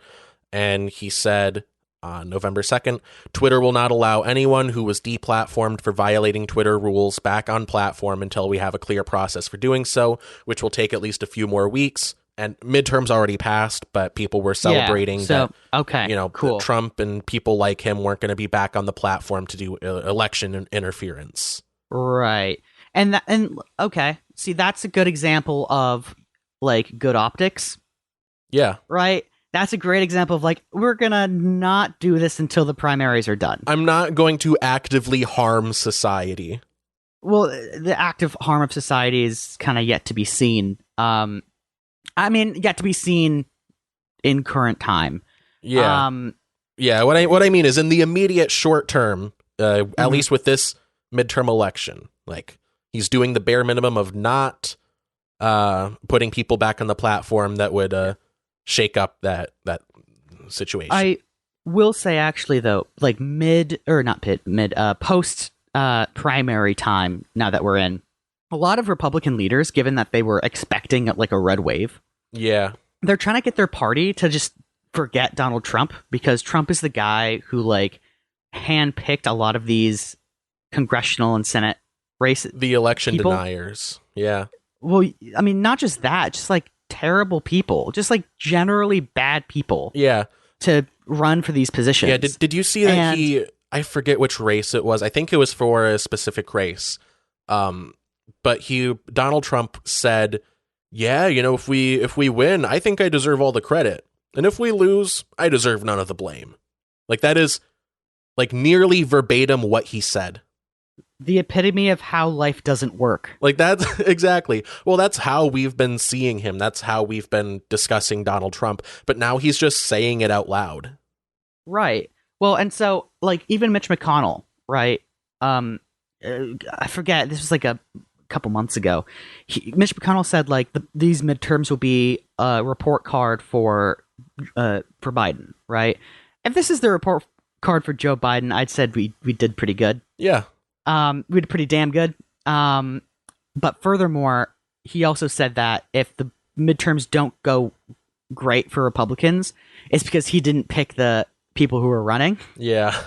And a lot of the issues that they were running into weren't to do with how good the Democratic opponents were, but with how poor the Republican opponents were. Yeah. And I mean, with that said, now post primary, we have a lot of people in the Republican higher ups just saying, ignore Donald Trump, just drop him, have DeSantis be the head of the party. Like, if we kind of sad that DeSantis is their next best option. I mean, at least DeSantis can like kind of do the yes, sir, I'll do what you say. Yeah, he's a soldier. Right. But like, like he's the epitome of like beta cuck. He has like no charisma. He's even policy aside, just kind of a wet blanket. Sad that that's what they're working with. True. I don't know like enough about him personally to say. I just know that like just super right wing and also ridiculously corrupt. Yeah, I hear he's against weed because it smells bad. Yeah, that's it. Of all the reasons to be against legal weed, like that's, I mean, at least it's honest, but that's got to be the funniest reason. All right, it smells bad. All right, yeah, it's a little stinky. Yeah, that's why I'm against conolingus, but you don't see me. I just, dude, give it one more election cycle, the Republicans will run on making it illegal to eat pussy. For sure. That's what they're going to go after they ban contraception.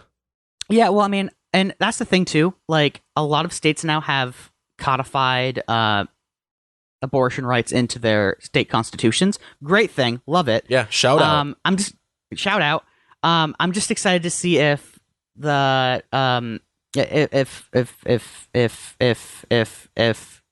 if hold on, I'm trying to find the right words. Just curious to see if the people in the federal government will try to make it federally illegal and then like watch the standoff Yeah.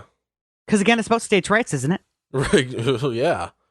Yeah, Right? exactly. Yeah, no, it's states' rights when they control the states, but when they don't, or when they get control of the federal government, then it's like states' rights who? No, I am going to take totalitarian control over your personal life.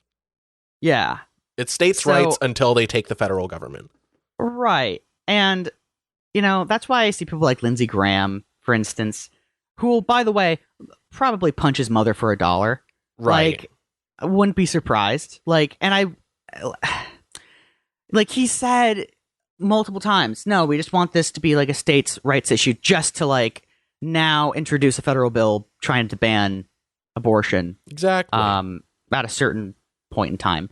Well, since time in memoriam, conservatives have like vied for power, and when they aren't in a position to get it federally, they do the states' rights grift. Like that's just right. That's been the thing. Yeah. I don't know. My whole thing is you can't just like democracy when it's convenient. That's my 2 cents. Yeah. I think this midterm cycle has proved me right in my idea that if you just promise good things and then do those good things, you'll win. Yeah, or if you do something that's objectively bad. Yeah, and on the flip side, dislikes. If you say I am going to harm you, you'll lose. Right. That's been proven right in this election cycle. I was talking to a guy at work the other day. He's going to school he went to school for like I don't remember what his major was, but he did a lot of like political science adjacent stuff. And he was talking about like election strategies and, you know, how, you know, George Bush, you know, rallied his base in the 2000 and 2004 elections. And, you know, that's how he won. And, you know, there's all these different strategies. And actually, in 2000, he won because the Supreme Court ruled that he won. That's true. Yeah. Yeah. I heard they recounted Florida and it turned out Gore won. Or it was Al Gore in the 2000 election, right? Yeah. But like, it doesn't matter how many votes you get because the Electoral College does it anyway. Yeah, like, they don't care. They don't care about democracy. Right. But anyway, he was talking about like, yeah, and you know, the Democrats, they got to elect the most electable person and all that. And I've never bought that. I've never bought into that, the whole like electability thing. Like Hillary Clinton was the electable one in 2016, and she was wildly unpopular. She ran on "I will uphold the status quo." Meanwhile, Bernie Sanders was talking about specific policies he was going to do, and he was wildly popular. And it took a wild amount of collusion to get him to lose the primary. Well, but to that fact too, for instance, Barack Obama, people think in 2007. Like 2000, what is it? 2006, that he was a runnable candidate, mainly because he was black. Right. And, you know, beyond that fact, they couldn't see how you could get a black man elected. Right. And he ran on hope and change. Now, when he was president, he didn't really do a lot of the things he promised. I mean, ACA. That's something, but you know, he was running on like, I think he ran on a public option, didn't really fight for that. And he was, you know, promising hope and change. It was going to be something different. And that appealed to people. And that's exactly the core of my argument. If you say politics, like when you take out all of the like 4D chess, it's pretty simple. It's just, you know, it's like, what policy are you going to do? Because that's what you do when you're in office. You enact policy. What are you going to do to improve the lives of the people that you represent? That's what it's supposed to be.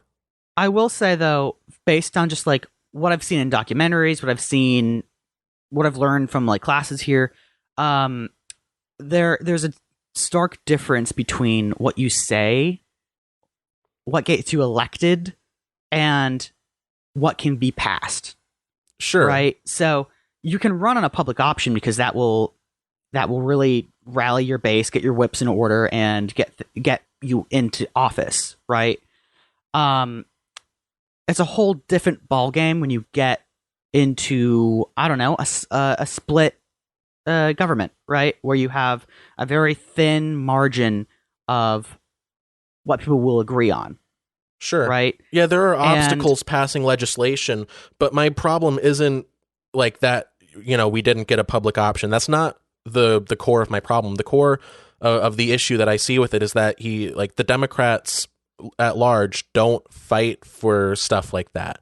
Like they don't even make the attempt. Well, that's where the issue lies for me. And we're like with the ACA, Obama was like, we're going to get a public option. It's going to be great. Then he went in and he was like, okay, I'm getting a lot of money from the health industry and all that.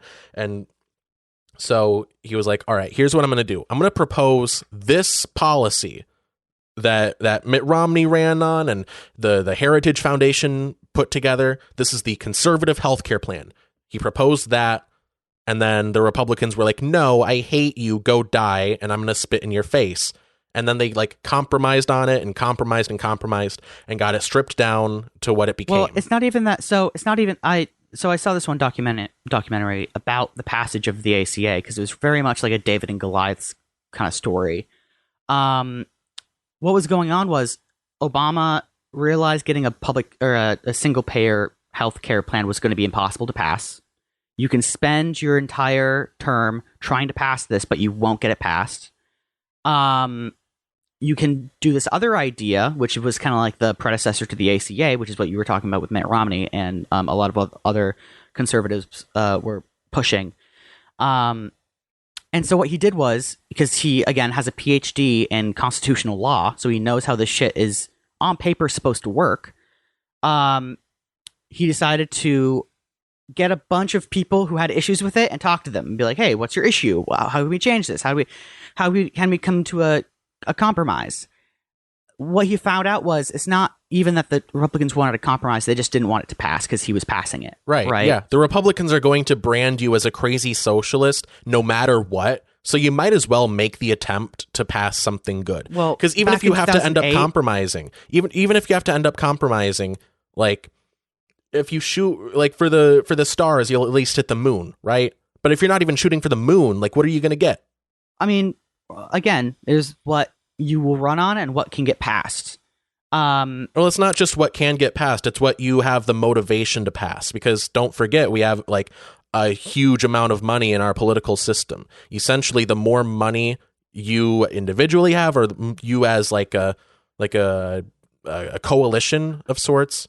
Like, the more money you have, the more likely you are to get what you want passed because of lobbying and campaign donations. All that money isn't always directed toward the same objectives, right? Some giant piles of money are diametrically opposed.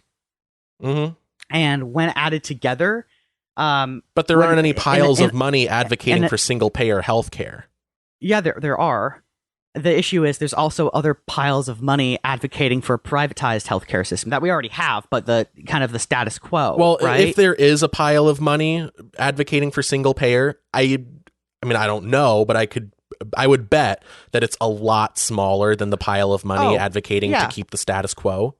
For sure. Yeah. So like you can't ignore that influence on the system. It's not just like, we can't get this passed. It's like, well, I don't really want to pass that because I want to, keep the campaign donations coming in from the insurance industry.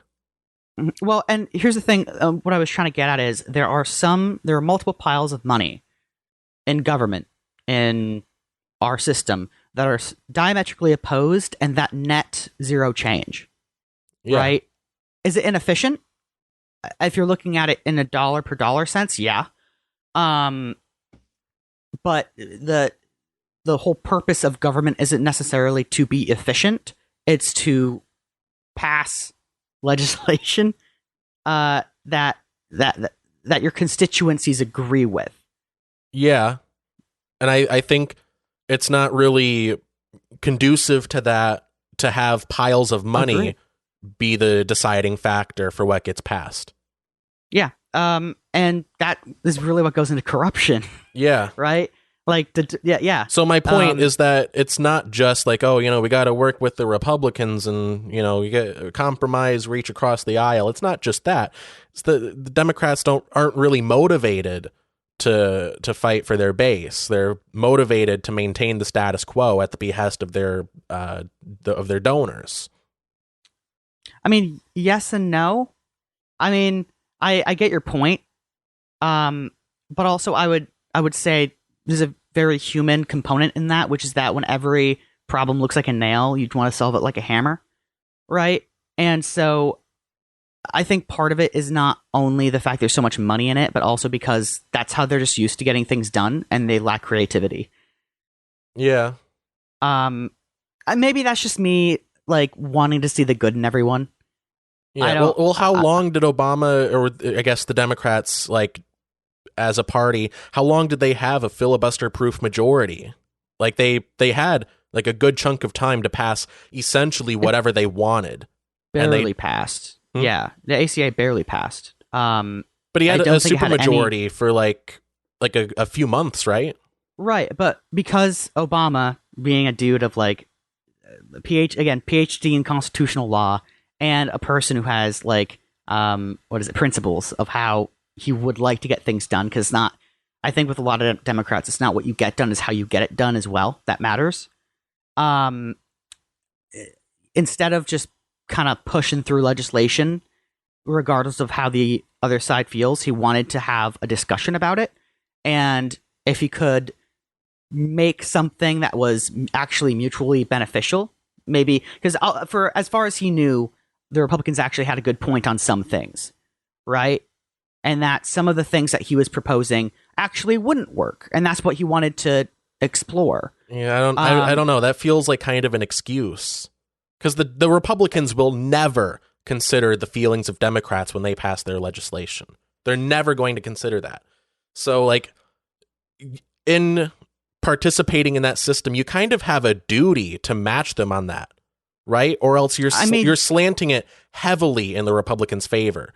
You're essentially giving them Congress if you do, all that effort to reach out to them and have a discussion and all that, when they will just do whatever they want regardless of how you feel. You're giving them the system. Right. Well, that's where it comes to the whole inherent system of democracy to kind of save the day. For instance, the reason we have a majority conservative Supreme Court is because Trump did that, right? He just kept on pushing Supreme Court justices when one would retire, one would pass away. Yeah. I mean, you can't really give Republicans credit for that because they don't decide who leaves the Supreme Court or when someone dies. As far as we know. As far as we know, but I mean, they do decide if they have a majority in Congress and Senate, or if they have a supermajority in Congress. They do get to decide who gets nominated to go up to the Supreme Court. What I'm trying to say is, Supreme Court did something that was inherently disliked by most Americans, which was the overturn of Roe versus Wade. Yeah. The repercussions of that was potentially, and again, there's going to have to be research done on this because this happened recently, but this expected red wave that never happened, right? And this relatively well-fared midterm that the Democrats were expecting to have a fucking slaughter, right? We weathered the storm pretty well. Yeah. Well, I'd say. I think that kind of gets back to my point of my original point that this midterm cycle proved my theory correct, because Democrats lately have been doing surprisingly more than the bare minimum. They've actually been fighting for abortion rights, and like Joe Biden passed the student debt relief.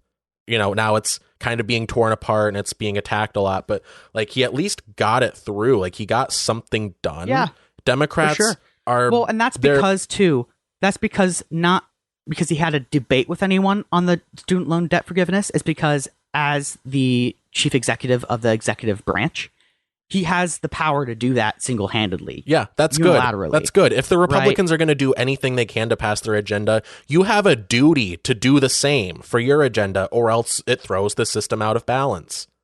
Even beyond just wanting to do good things, if you care about the process, if you care about the system, you should balance it, right? But my point is that Democrats have been doing generally good things, and that makes them more favorable. Well, right. And that leads to them winning more. And that proves my point correct. If you do good things, you'll be reelected. People like it turns out, when you do good things for them. And it turns out when the opposing party does something that is generally bad, it also harms their party as well. Yeah. I've been saying this. That's what I'm saying is also to an extent, it doesn't really matter. In some cases, it doesn't really matter how much money is in a problem or in a certain lobby group for a certain problem. It matters how much that problem is weighed to the voter, right? And like, for instance, this go around with these primaries, I noticed a lot of Democrats just saying, don't even look at the polls. This is what we need you to do. Just go, just vote. That's all you need to do, right? Because the polls were predicting that we would lose House and Senate, right? If you just ignore that fact, or ignore that what was presumed to be a fact, and you just go and vote for what you think is the right thing, or who you think is the right person, you can defy the odds. Right. Well, I've been saying this since like 2016. Like, if, like, you know, you can run on my opponent is a neo-fascist. Like, you can run on that, but you kind of have to provide an alternative to them. Like, it wasn't enough for Hillary Clinton to say, like, yeah, Donald Trump is going to do all these bad things. Like, her platform was, I'm going to do business as usual, which wasn't working for people. So, like, it's not enough to say the other guy is bad. You also have to make the argument for why you're better. It's not even, like, it was, I would say, partly that she was running on her opponent is bad, but also because her opponent was Donald Trump, and no one was taking that seriously, at least on the left. And in retrospect, given that Donald Trump won the election in 2016, like, I would have been like, no, take this seriously because he is the Republican nominee, right? If we're going to talk where the rubber hits the road, let's talk about that and not just the fact that you're running against a right. Well, she was also talking down to people that were going to vote for him or people that would potentially vote for him. That's not calling them like baskets of deplorables. Like, that's not how you convince people to vote for you. Right.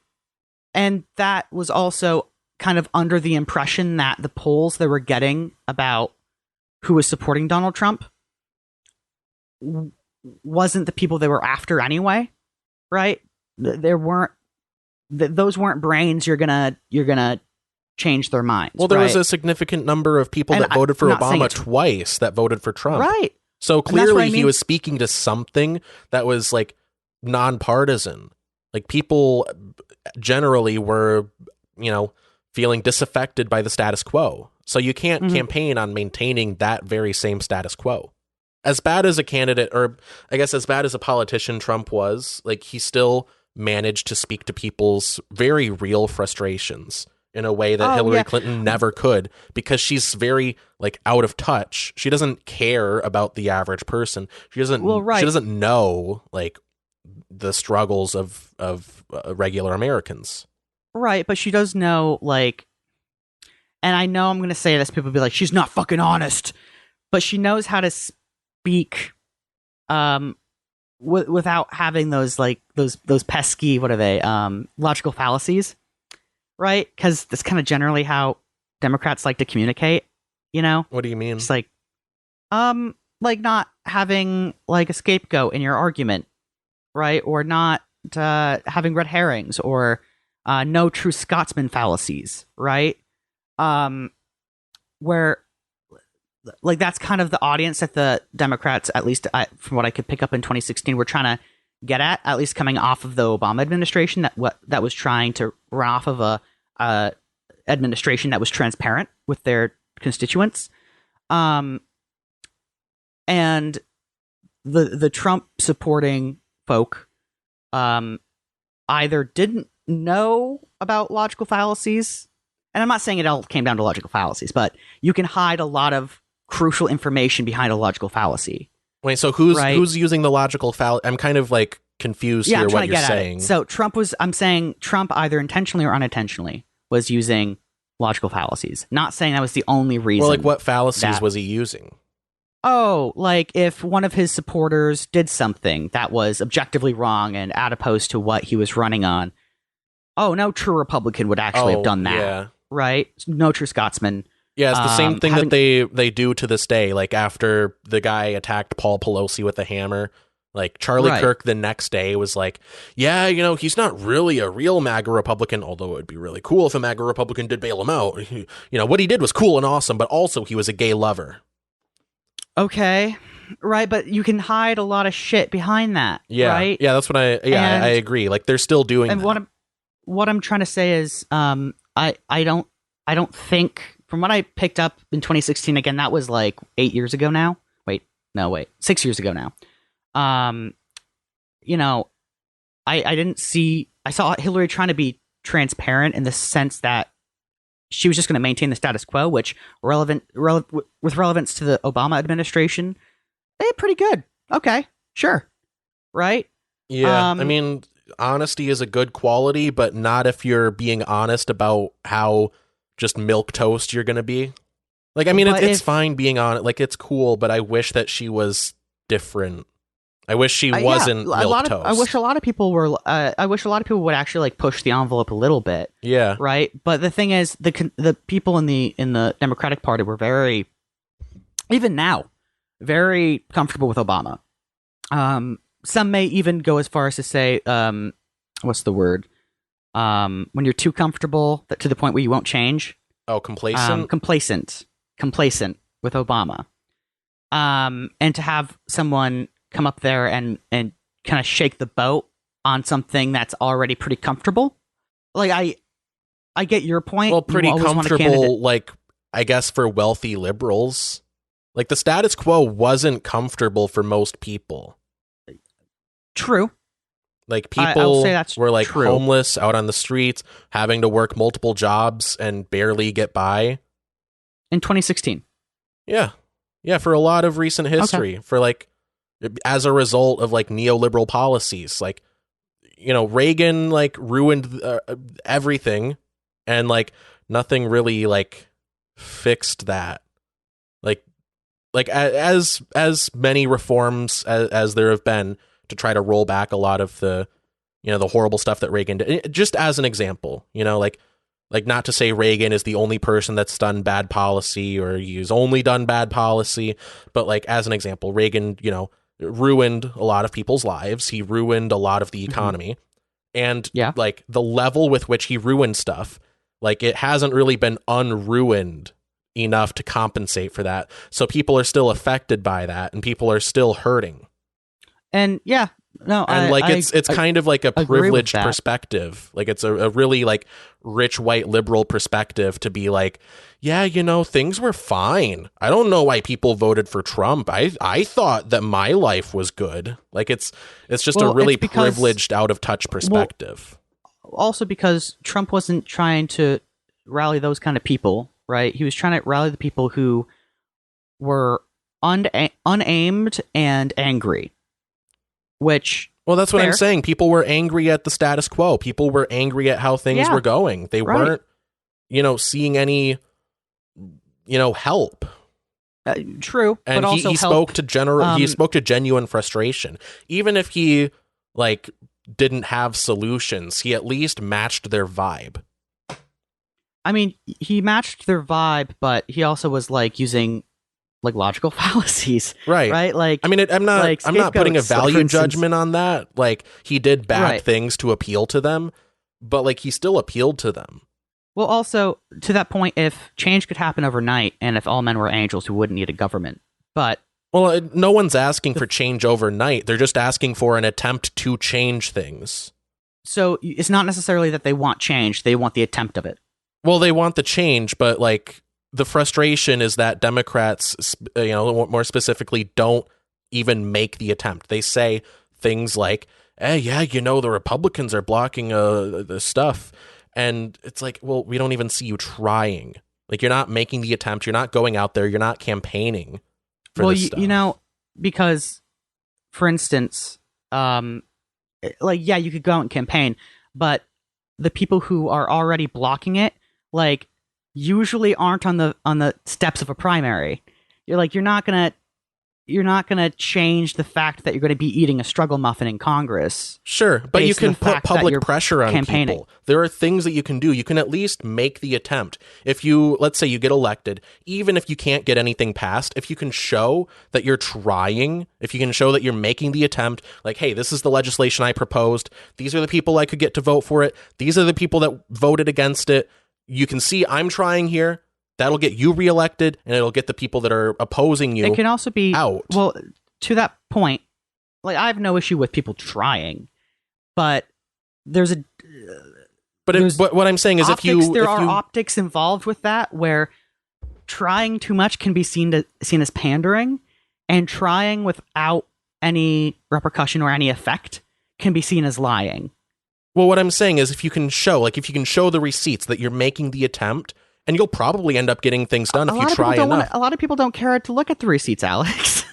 A lot of people don't care. They just care about how their life has changed. Bernie Sanders was wildly popular because he had a very long track record of getting things done and fighting for his constituents. And what I'm saying is, if you can show that you have a record of fighting for substantive good things for average people, they will come out and vote for you. And that's what was shown in this last election. Democrats were doing good things, and people came out as a result and voted them back in and said, yeah, let's keep this going. But when you go in and say like, oh yeah, I probably couldn't get it past the Republicans, so I'm not even going to try. Like, it shows like, oh, this person doesn't really care, and it does not excite anyone. I guess agree to disagree. It's not that I see the lack of effort on the side of the Democrats. What I see is determined strategy. They're trying to strategize. That's the word I'm looking for. And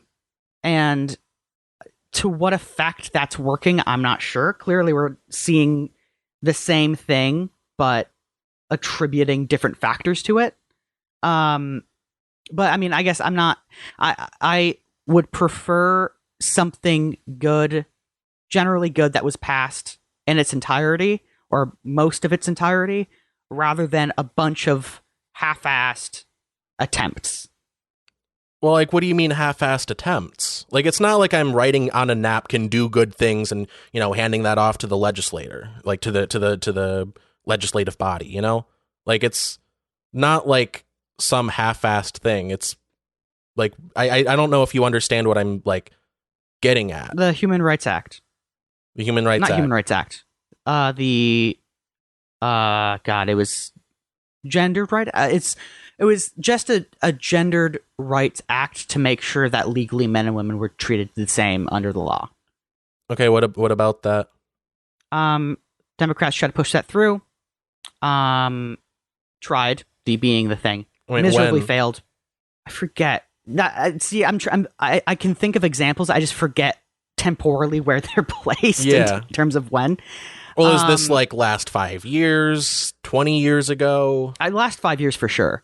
I remember when Bernie Sanders tried to pass a Medicare for All bill, obviously miserably passed, or not passed, it miserably failed.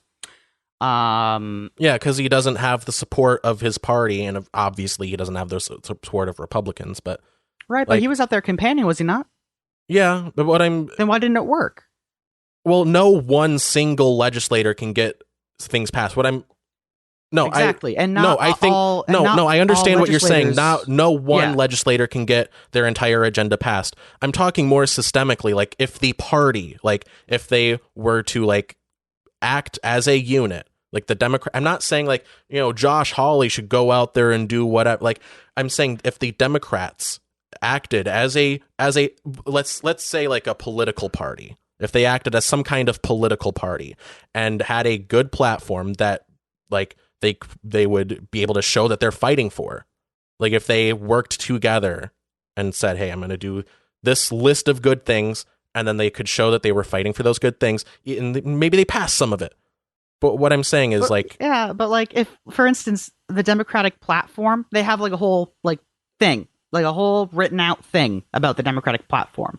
Kind of outlining like, oh, we want everyone to be fed and everyone to be clothed. Yeah, but people don't see don't see the Democrats fighting for it. At least not in California, the most democratic state in the union. For instance, the Speaker of the House, Nancy Pelosi, going to be former Speaker of the House, but she is on board with that policy, right? With the policy of like affordable housing. Well, there's a difference between saying that you're on board with something and actually campaigning and fighting for it. Right. But I mean, I see the Democratic Party campaigning on having affordable housing, right? Like, yeah, that's like their whole spiel. That's our whole spiel. Right, but are they willing to like take on landlords, take on corporations buying up housing? I don't really see that. It's not just the party. Even as a party, they're only about 50% on any given year. So you have to convince people on the other side, and you have to trust that the campaigning that you did. Also, this is where strategy comes in, because you have to make sure you place pressure on the legislators on the idea that they could lose their job if they do not do the will of their constituents, which means you have to campaign on the other side to get people who vote Republican to either vote for a different Republican who will sign off on something or vote Democratic, right? That only works if you're on, I don't know, the heels of a primary election, or a state is having a state election for representatives, right? So, yeah, campaigning can do some stuff only when the democratic process is underway. But otherwise, you have to compromise and talk to people and come to a mutual agreement to pass legislation. Okay, that's just how it works. Well, what I'm saying is, over multiple election cycles, if you want to build up a strong majority in like the House and the Senate, what I'm saying is your strategy, like ideally, would be, here's the list of things that I'm going to fight for, and then you get elected, you get whatever number of Democrats elected, and they fight for it, and they can show like, hey, I tried to get this passed, but this guy that this other person is going to run against in the next election, you see, this person right here, they're voting against this good thing that would help you. So what the party is going to do is we're going to nominate this person to run against them. And if you can like show like, hey, we need this number of seats so we can pass this thing, which is what they've been trying to do. Like, I'm not proposing anything wildly different. What I'm saying is, if like they actually effectively did it, like not just say like, we'll make a vague promise to do something. Like if they could show like concretely, like, we are going to pass this, this thing, if we get this number of seats, you know what I mean? It's pretty straightforward. What they've been doing is saying like, we're going to do good things, not listing any specifics. We're going to do good things, but we need more seats, just more seats to do blue legislation. Well, and I'm sure if I filled my cheeks with water and tried to put out a house fire, like, I'm sure if that worked, I would be doing it, right? But the fact of the matter is, sometimes it just doesn't work. Sometimes it just doesn't work, right? And that's based on a whole bunch of factors. But I mean, I don't. That's the thing. Like, governing is messy. Yeah, I don't understand how what I'm saying is like wild, like a wild concept. I'm not saying it's wild. I'm saying, what am I saying? I'm saying I don't know. It's more like I don't vicious. Like I see you asserting blame to very specific things that I'm not sure those specific things are to blame. That being the money in politics is not always to blame for things, because ultimately the voters have the right to vote. Right, but the vote is influenced by the money. That's the problem. And I'm not denying that. I'm saying it's not always the case. There are exceptions to that rule, is what I'm trying to point at. And I guess agree to disagree. I like these discussions, though. These are really nice. But I'm trying to understand what you disagree with what I'm saying. It's not as it's equally not as shitty and equally not as straightforward as I think you view it. Yeah, I mean, I understand the system is complicated, but I'm like speaking in broad strokes. Like, is it not a good point that I'm making that if Democrats could show that they were fighting for good, like the way I see it now, and the way a lot of people see it, is the Democrats aren't really fighting for people. They're like suggesting good things to do and saying, hey, Republicans, do we have permission to do this? So, you know what, I think this is what what I'm seeing with your argument, is that you think that if Democrats went out and campaigned more on these issues, the result would be more of those issues seeing change based on it being passed in Congress, right? Well, the idea is that you campaign on that, you make the promise, and maybe people don't believe you right away because like you've kind of set up the expectation that you're going to say you're going to do, whatever number of things, and you'll maybe fight for some of it. Like that's the expectation now. But if you can set the precedent that your word matters, if you can set the precedent that, this list of things, like you will fight for all of those things. Like if you can set the precedent by getting whatever number of seats you can get elected, like that's, essentially phase one of my quote unquote strategy. Right. So like you campaign on I promise to do, this, legalize weed, get some, maybe start campaigning on like a public option, or say I'm gonna fight for single payer or at least a public option, essentially, make the list of things that you're gonna fight for, get whoever you can elected, but show that you have been trying to get that stuff passed. Even if you can't, if you can show that you've tried, people will see that, and you can, effectively campaign on it. People will respond by saying, oh, well, I see now that these people are actually, fighting for what they say they're going to do. And then, that's under the impression that they're not also getting different points of view from the media too. Like Fox News can spin some wicked shit, man. Yeah. It's what I think what you're. Yeah. And that's an obstacle, but it's it's just, to me, it's not realistic because. Well, regardless, even if there are two, what I'm trying to do is I'm trying to say this is what they could do, and you're pointing out obstacles, valid obstacles, but that's just something that you have to overcome. You have to overcome Fox News painting you out to be a literal demon. Yeah, but also again, if I could fill my cheeks with water and put out a house fire, I would, right? Sometimes it just doesn't. A lot of times it just doesn't work. And.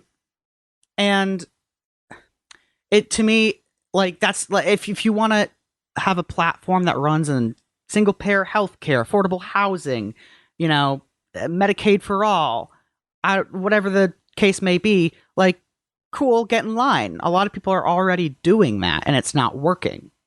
Yeah, because there's not it's not the party, it's not their. It is the party, actually. It's on what I'm saying party, is the directive of the party isn't we're going to do single payer.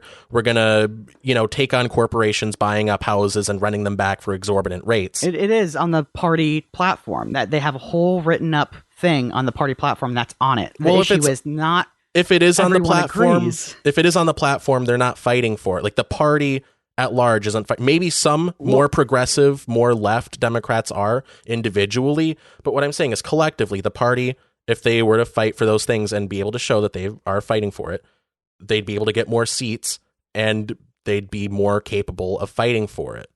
And this is all assuming that they want to get that stuff passed. Not all states are experiencing all the same issues at the same rate or amount, which also means that different states have different views on those issues and are susceptible to different counterpoints. Sure, but people generally want to not spend more on healthcare. People don't want to spend more money.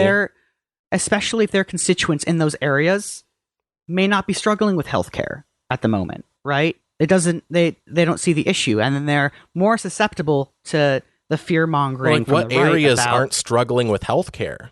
I'm just using that as a general turn. What I'm trying to point out is not all areas are struggling with the same main issues at the same amounts at the same time. Sure, you might have to cater your message to different areas. If you have someone running in Wisconsin, you might stress different things than someone running in California. That's not lost on me. Right, but that also means that they, with relevance to those points that they're not struggling with, they're more susceptible to counterpoints about those policies that the Democrats are trying to push through. So, for instance, and this isn't backed by data, just an example. Let's say one area isn't struggling with affordable housing, and their housing is actually very affordable. And then the Democratic Party says, well, we're running on a platform of affordable housing. They say, okay, Sure, but we already have that. Then they hear from maybe some centrist group or right group, or just a news organization or a statistician or something that says if you make affordable housing, it means that you'll get a lot more people, right? Which statistics show once you have a larger population, it means more crime, which means you have to make a prison, or you need to improve infrastructure, which will cost a lot of tax dollars. Also NIMBY, not in my backyard, right? So then you have people who are more susceptible to those talking points, right? Who then go out and vote. And they vote in a person who runs on those talking points. Well, I think you're assuming that the Democrats wouldn't fight against that. They don't. Look in California. Right. I'm not saying they should do exactly what they are doing now. I'm saying that they should be different. Right, but that's not the responsibility of the party to I don't know how else to phrase this. Well, look, you're making a lot of arguments on what is. I'm saying what should be. Right, and I'm saying what should be I don't see as being very realistic because people aren't perfect and people don't always agree on everything. Sure, but people agree that they don't want to pay more for healthcare, for example. Like people... On average, yeah. The population has populist policy positions. Right, exactly. Well, but... So what I'm saying is you appeal to If I can finish my example real quick. Let me just finish my example real quick. And I'm trying to explain my whole thing. So the people who aren't experiencing a housing crisis, who are more susceptible to talking points against making affordable housing, vote people in on the Democratic ticket who aren't as friendly to the ideas of passing affordable housing legislation federally, right? So then the party tries to pass a bill. And of course, they try to get their whips, which are people, in case someone's listening and doesn't know what a whip is a person who tries to get everyone in the party on the same page to vote for one thing of legislation, right? It's kind of a way to, like, how are you feeling about this legislation? Cool, glad to hear you agree. Or where don't you agree with this legislation? Anyway, try to get their whips into order. And you have Joe Schmo from a district that doesn't have an issue with housing, who says, you know what, I've been told a lot of stuff that crime will go up, and that's just something my constituents don't want to have to deal with. I'm going to vote against this. I don't like it. Yeah, if you have the party only run on affordable housing, like maybe they're susceptible to that. I would say just counter their messaging with better messaging. Like, it's not impossible, but it's not just any one policy. It's a list of policies. So even if you have an area that miraculously has no issues with housing, like everyone can afford a house, they're all comfortable. Like, even if you are in that miraculous situation, you could still have other things on the list. Like, hey, legal weed, pretty popular. Medical autonomy, pretty popular. If you have a strong list of things, a varied list of things, everyone will find at least one thing that they are willing to vote for. But then you also have the people like Ted Cruz who will always find a way to vote for the worst possible thing. What I'm saying is vote like voters. I'm not talking about legislators voting. I'm talking about voters like voting in candidates. Like if you have them run on a... will vote for that legislation. The people, we're a representative democracy. So you vote in the representatives that are running on that policy is what I'm saying. So if the party has a list like legal weed, medical autonomy, affordable housing, universal health care, like they will get voted into Congress on that because people will find at least one thing, probably more, that they are willing to go out and, take the time to vote for. And what I'm saying is that if you run on that, you can gain more seats and pass that, and it compounds on itself. It's like how FDR was like impossible to run against because he just kept doing good things. They had to put in term limits to get him out because he kept doing good things. No, he died before he could finish. But didn't they put in term limits as a result of his like streak of winning? Because the whole, also one, he was a wartime president. When you're in wartime, you have extended executive powers. So, and he also did the New Deal. Yeah.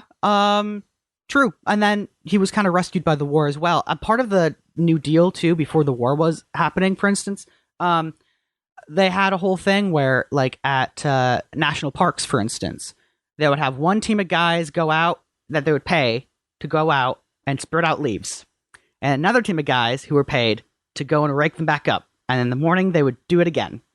And that was just to get money flowing, right? Mm-hmm. Right. That there's a big difference between having something to do that and having extended powers because you're in wartime. Okay. I'm not saying that. What I am saying is it's not because of the New Deal that the economy miraculously made a recovery after the Great Depression. It's also because we were fighting a war. Right. And then, but what I'm saying is the New Deal was popular and it contributed to FDR continuously being reelected. Yeah. And I don't know the full. Like the thesis of my statement, the thesis of what I'm getting at is if you do good things, people will continue to vote for you. I don't think that's really radical. And what I'm saying the original point that I wanted to make you... is that this midterm cycle, is a good piece of evidence for that. Hey, Alex, I love you, man. You're a great guy. I just want to. I really like these discussions, and I want to let you know that it's respectful.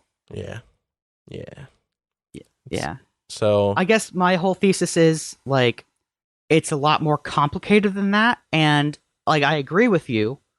The thing is, if everyone agreed on the means and extents and logistics of issues, then we would be able to get shit passed. Like then it would work, right? Mm-hmm. But that's not the case. People are susceptible to all sorts of different points of views and just different things. It's just as messy, and it's not as clear cut as if I just convince people that I have the right direction, they'll vote for me. Yeah, I'm not saying it's not a messy system. I'm saying that like that should just be like what you operate on. Like I'm not saying that there are no obstacles. I'm not saying that there's nothing that you have to fight against in that process. I'm saying that should be the process though. It should be. Yeah. The banks should be transparent and not have predatory loaning practices. Yeah, and billionaires should have to pay a proportional amount of taxes than everyone else. Yeah, and like there are ways to accomplish that goal. Like there are ways to accomplish those goals. Like I guess the main point that I'm trying to make is like it is possible for things to be different, and like they should be different. And I think things should be different too. Yeah, so I just don't sounds like we agree on everything. Sounds like we are in complete alignment.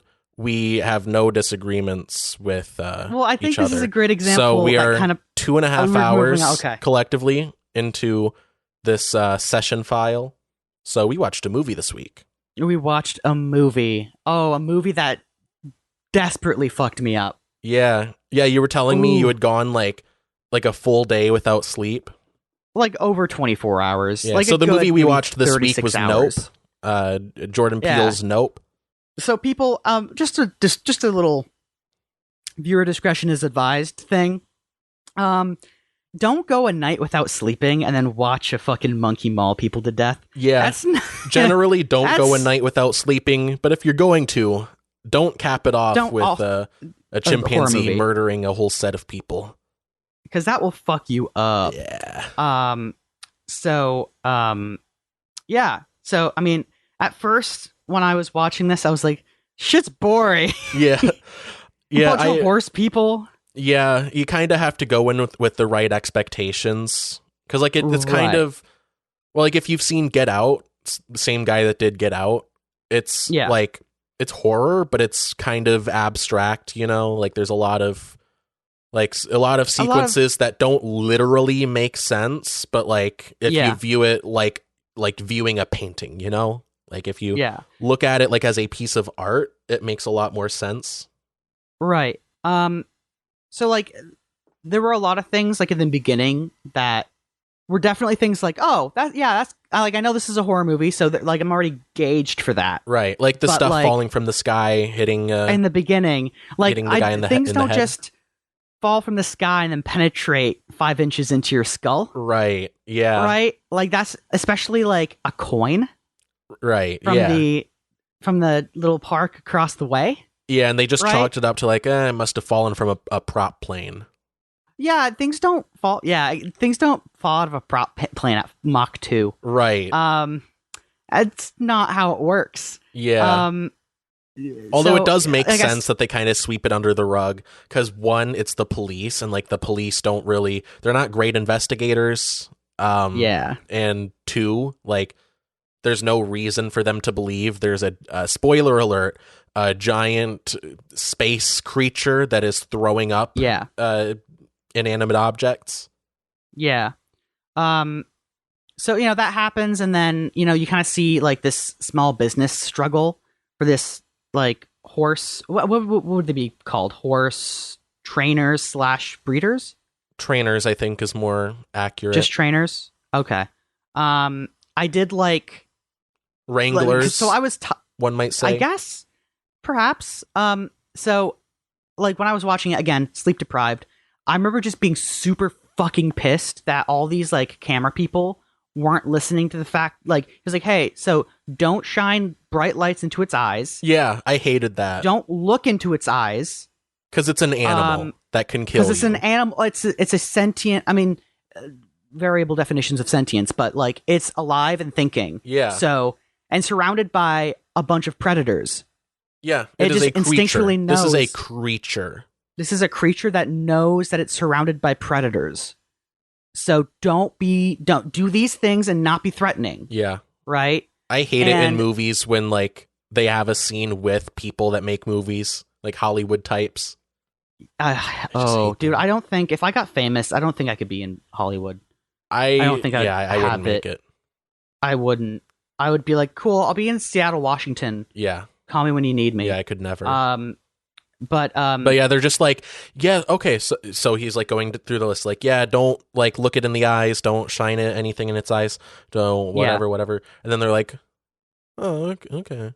I'm gonna hold this loaded gun. I'm gonna hold this reflective ball in front of its face, and then be surprised when it reacts. When I do the thing you tell me not to do. And then borderline punish the people who told you not to do that in the first place. Exactly. Yeah. Right? It's like, I'm sorry, are you going to find a horse that doesn't act like a horse? You're like, that was like me being like, how fucking dare you? Yeah. And I like to think I would have been a lot more assertive with myself and like, hey, get that ball out of here. Get that reflective ball. Find something else to do that with. Yeah. Whatever that's designed to do, find something else to do it, because that's going to spook the horse. So like, yeah. Well, like they need the ball, but I don't think they need to hold it in front of the horse's face. The horse's eye. Yeah. Yeah. It's a little like you're tugging on Superman's cape, so to speak. Right. And yeah, I mean, that whole thing. And then of course the horse gets spooked and kicks that bucket. There's no pun there. Yeah. He kicks, he literally kicks a bucket. There is a bucket that gets kicked. And no one's harmed, just a little like shaken. Well, I think someone gets hit. I don't know. Do they? I don't remember. I thought it was just the bucket, and I think what happened was the bucket was kicked, and the bucket hit someone. Yeah, I think that's what happened. Yeah, but like one person was like injured. Person can get brain damage from a horse kick. Yeah, dude, that shit will wipe you out. Dude, don't fuck with horses. I like that we're a predator that can like relatively easily fuck with any other animal. Until we're like left with nothing, right? And we're like, no, we're the prey here. Like we're predators, like from the cheekbones up, right? Then everything else, every other part of the body, besides like arguably the legs, like for running, every other part of our bodies, absolute prey. Like even when's the last time I got my heartbeat to a running heartbeat? I don't know. Probably over a month. I'm not healthy, bro. I'm not healthy. Like, no, we're meant to be predators. And presumably, if I'm not doing the thing my body was evolutionarily designed to do, I'm probably not healthy. Yeah. Turns out we're not designed to only eat carbs and sugar. Yeah. But anyway, speaking of predators, so there's like at first we think it's a UFO. Which like and that's what I love too. I saw the trailers for this movie and they don't really like tell you much about the movie. Like you get the idea that they're on a ranch and it's a ragtag group of people trying to like get a picture of an alien. But like beyond that, you don't really know much about the movie itself. Yeah. So at first they think it's a UFO. Yeah. I really loved when they figured out where it's generally located. Oh yeah. He brings up that video and he's just like, yeah, this isn't right. Yeah, that cloud hasn't moved. Angel, his name was. Yeah. Right? With a USB drive. He's like, the Geek Squad guy.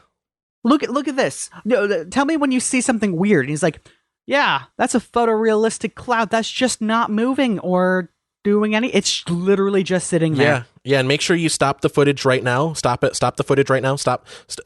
Stop. No, you don't need to see any of the other footage I grabbed from your cameras. No.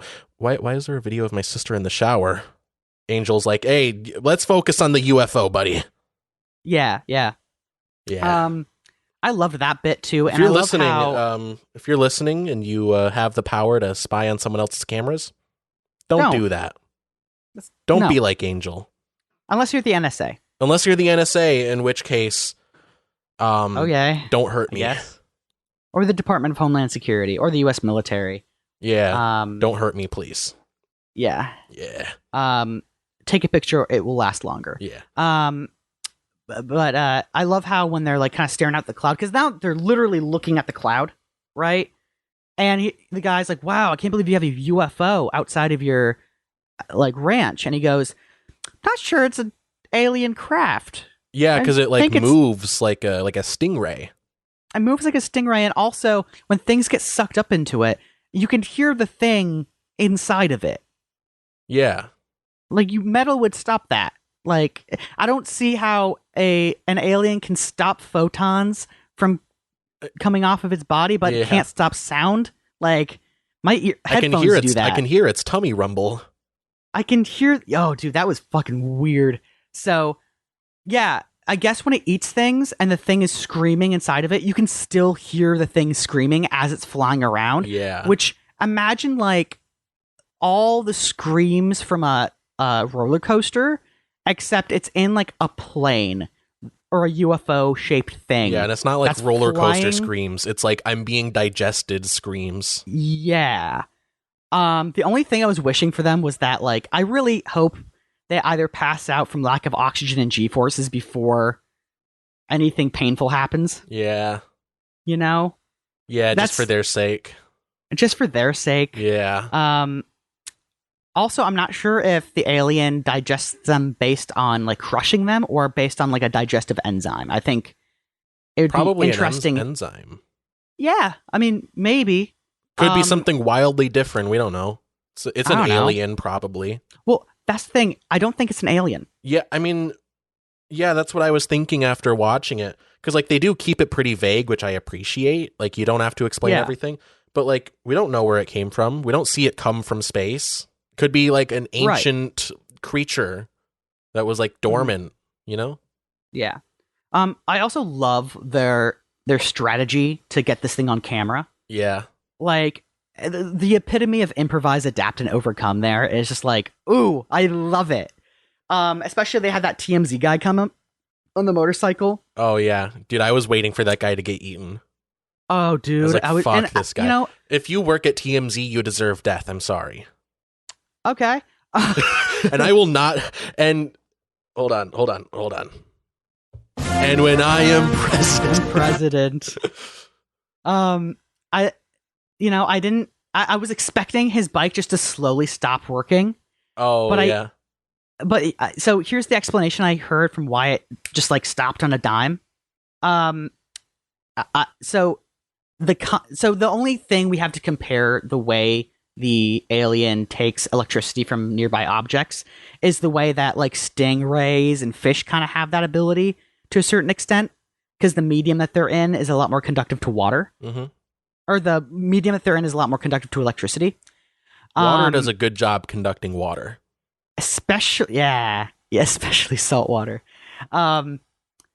So the thing is, the way it operates, at least with fish, is in a certain like electrical direction, and allegedly the bike was operating on the opposite electrical direction, if you will, polarization, right? So when he came in contact with the fields generated by the alien/anomaly, it caused his bike not only just to stop, but to for a split second go into reverse. Ooh. Meanwhile, he's going like 150 miles per hour. Yeah. So, I mean, after that, it bike, seems kind of miraculous that the bike worked after that. Yeah. True. Dude, that's gotta fuck it up. Dude. But dude, the monster itself, though, like, I wanted to talk more about that, like, how just, like, eldritch it is. Mm-hmm. Like, it's this, like, grand, like, it looks like a biblically accurate angel a little bit. Yeah. Like, if listener, if you haven't seen, like, illustrations of angels based on their description in the Bible, shit's wild. They have, like, multiple eyes. They're made of, like, floating rings. Weird shit. Let's just say there's a reason that they say, be not afraid. Oh, yeah. Because they're fucking terrifying. Like, yeah, you can't be looking like a baby with wings, being like, you look like a Bakugan. Like, buddy, I wasn't. Like, holy shit. As big as a mountain. It's 10 miles away from me, and it's talking directly to me. Yeah. All right. And that's what this monster was. It was this, like, impossibly large, like, thing that moves way different from what it should, and it, like, unfolds, and it becomes this curtain-like thing. Right. Well, one thing that, like, made it more scary for me was knowing that it wasn't, like, intelligently sentient. Yeah, dude, it's like an animal. It's like an animal, right? And, because at least if it's an alien, I can assume I'm probably not going to get eaten. Right. Yeah, it's not like something that decided it doesn't like you. It's just this, like, thing operating on instinct, and its instinct is you are its prey. Right. Like, and like, it takes away, like, any ability to reason with it, and you can't really like convince it not to eat you. Well, like, my whole thing was, like, at least if I'm abducted, they can see that I have, like, at least what they would consider some mediocre technology. Right. Well, like, they're trying to execute like a scientific end. Right. And so they can see that, like, if at least they didn't know I was sentient, right? Yeah. They would be able to be like, oh, no, he's wearing clothes, like, the clothes, he has optical alignments on his face. Yeah. This thing can think. We should put him back. Yeah. It's not like it's not like the monster is trying to, like, accomplish a goal or anything. It's just like hungry. It's just hungry. It's hungry and territorial. And so after, like, I watched a couple reviews explaining the story, and now it makes a little bit more sense of, like, why they had the whole chimp scene. Yeah, because it ties in with, like, the main theme of trying to get the shot.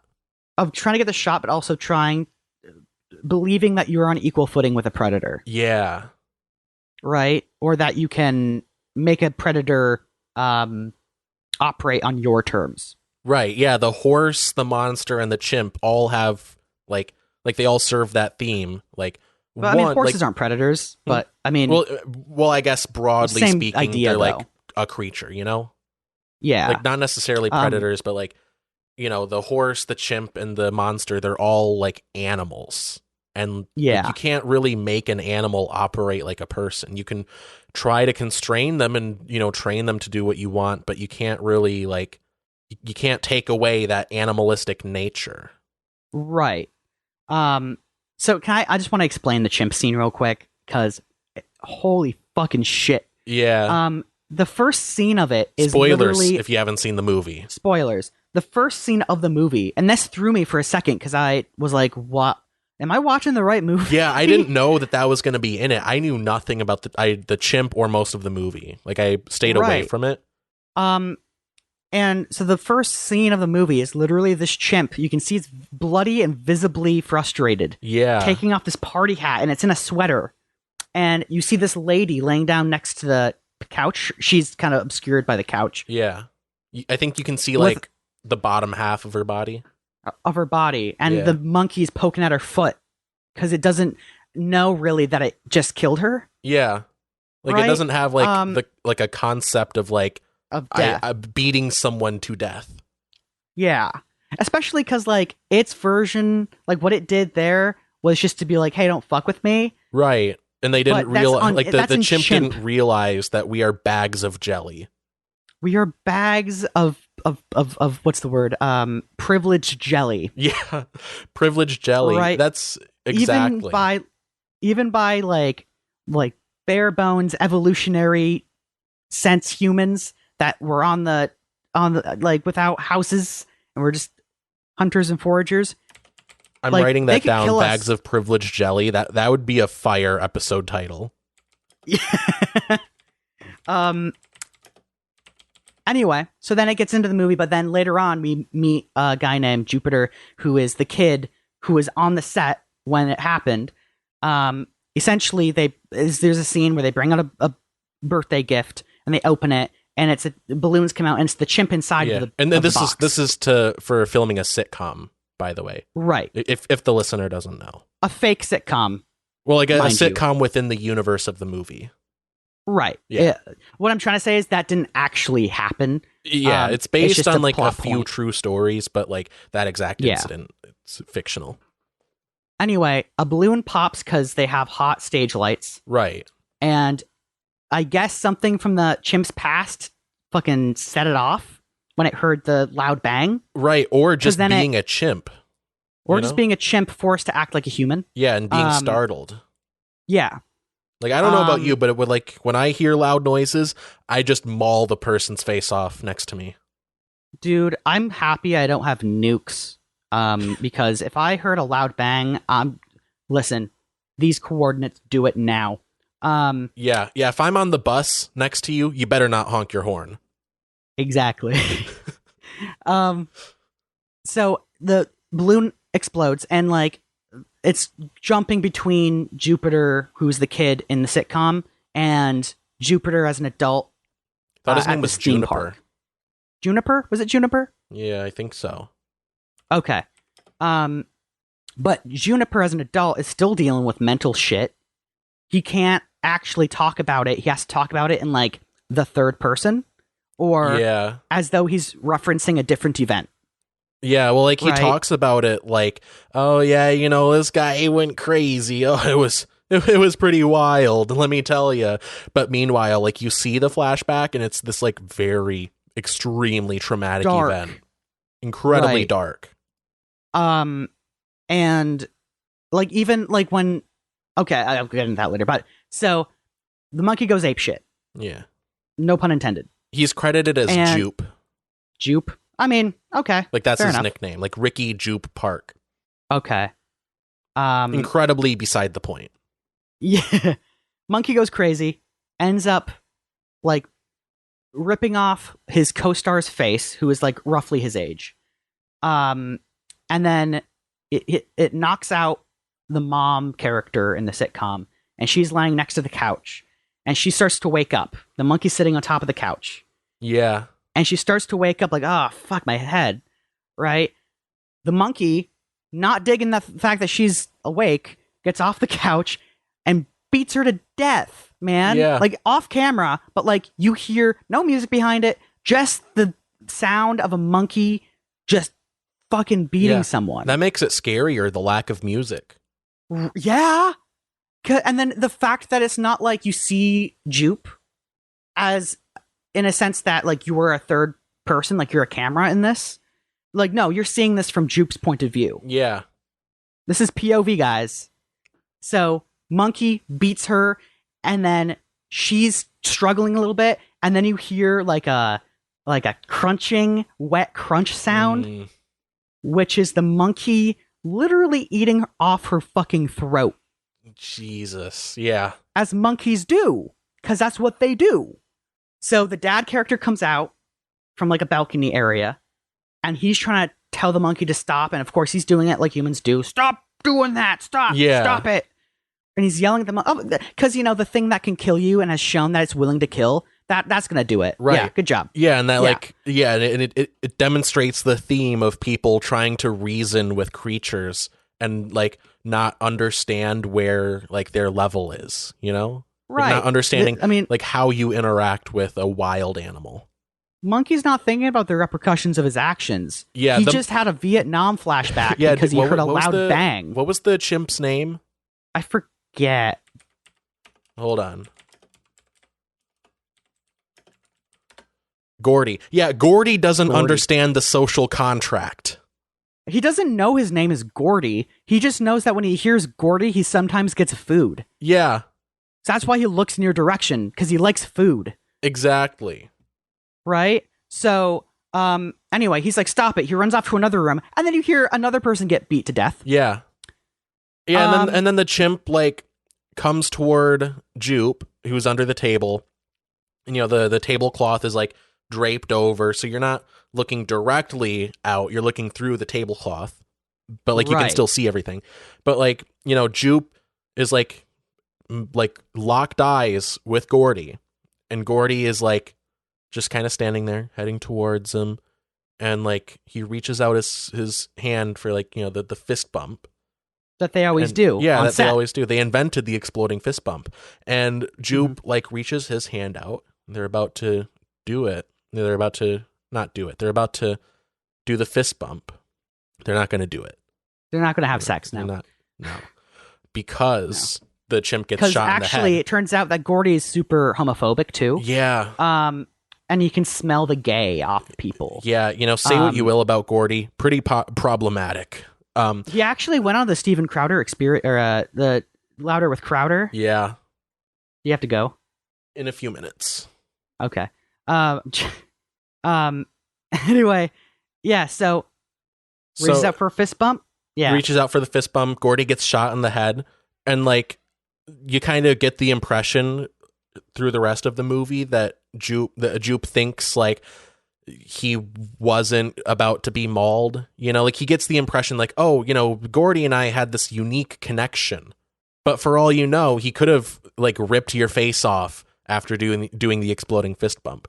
And also, one point that I saw being made, I think I might have heard this from the Weekly Planet, but someone said, like, the reason that Gordy didn't immediately go off is because they're not doing direct eye contact, which is a big part of the movie. Not, you know, like, doing eye contact, like, with the horse, with the creature, with the chimp. Like, he wasn't making direct eye contact. And that thin tablecloth might have been what saved his life. Right. But he doesn't understand that. He thinks he has this unique, like, ability to deal with wild creatures, and you see that later when he's feeding the horses to Jean Jacket. Only someone in Hollywood. Yeah. Only someone in Hollywood would deduce that. Only someone born and raised in Hollywood. Only someone who's used to having a lot of attention directed at them. I can fix him. Nope. Yeah, so that, like, here's the thing. You shouldn't watch that scene after not sleeping for 32 hours. Yeah. Turns out bad idea. Very traumatic. Turns out that'll really fuck you up, because when you haven't slept for like 32 hours, your brain doesn't really know how to differentiate something you're watching versus something that's real. Yeah. Very well. Like, you know it's not real, but your brain doesn't know. Your endocrine system doesn't know. Exactly. And so yeah, it'll fuck you up. Yeah, and it's weird because you would imagine that, like, after Gordy is shot, like, you would think there'd be a wave of relief until you realize you're, like, the only living person in that room. Yeah. Well, besides the girl that plays the sister in the show. They presumed her dead at first. You can't. Well, like, she shows up later. Yeah, but in that moment, like, in that moment, like, yeah, you don't. For all you know, you're the only living person left. You've just seen this monkey kill 2 full-grown adults. You just imagine that your co-star, who is, like, only a couple years older than you, is dead. Yeah, shit's wild. Know, and so, like, you'd think, oh, it's over, until the only other sign of humanity is the sniper who just sniped him, saying, room's clear. Yeah. Right? And, like, it being Hollywood, he probably talked to his manager, and instead of the manager being like, are you good? Are you okay? Like, as a person, are you, like, we're going to get you therapy. We're going to make sure that you are good.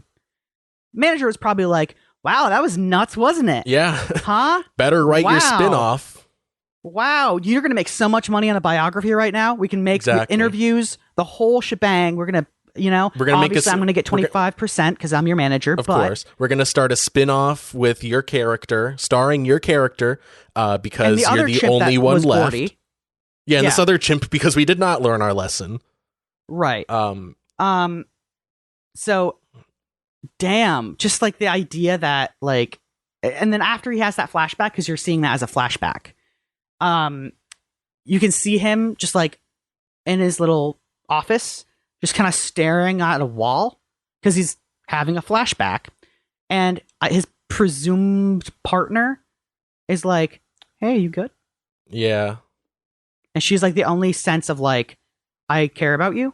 I just want to make sure you're not like you're here. Everything's okay. Yeah.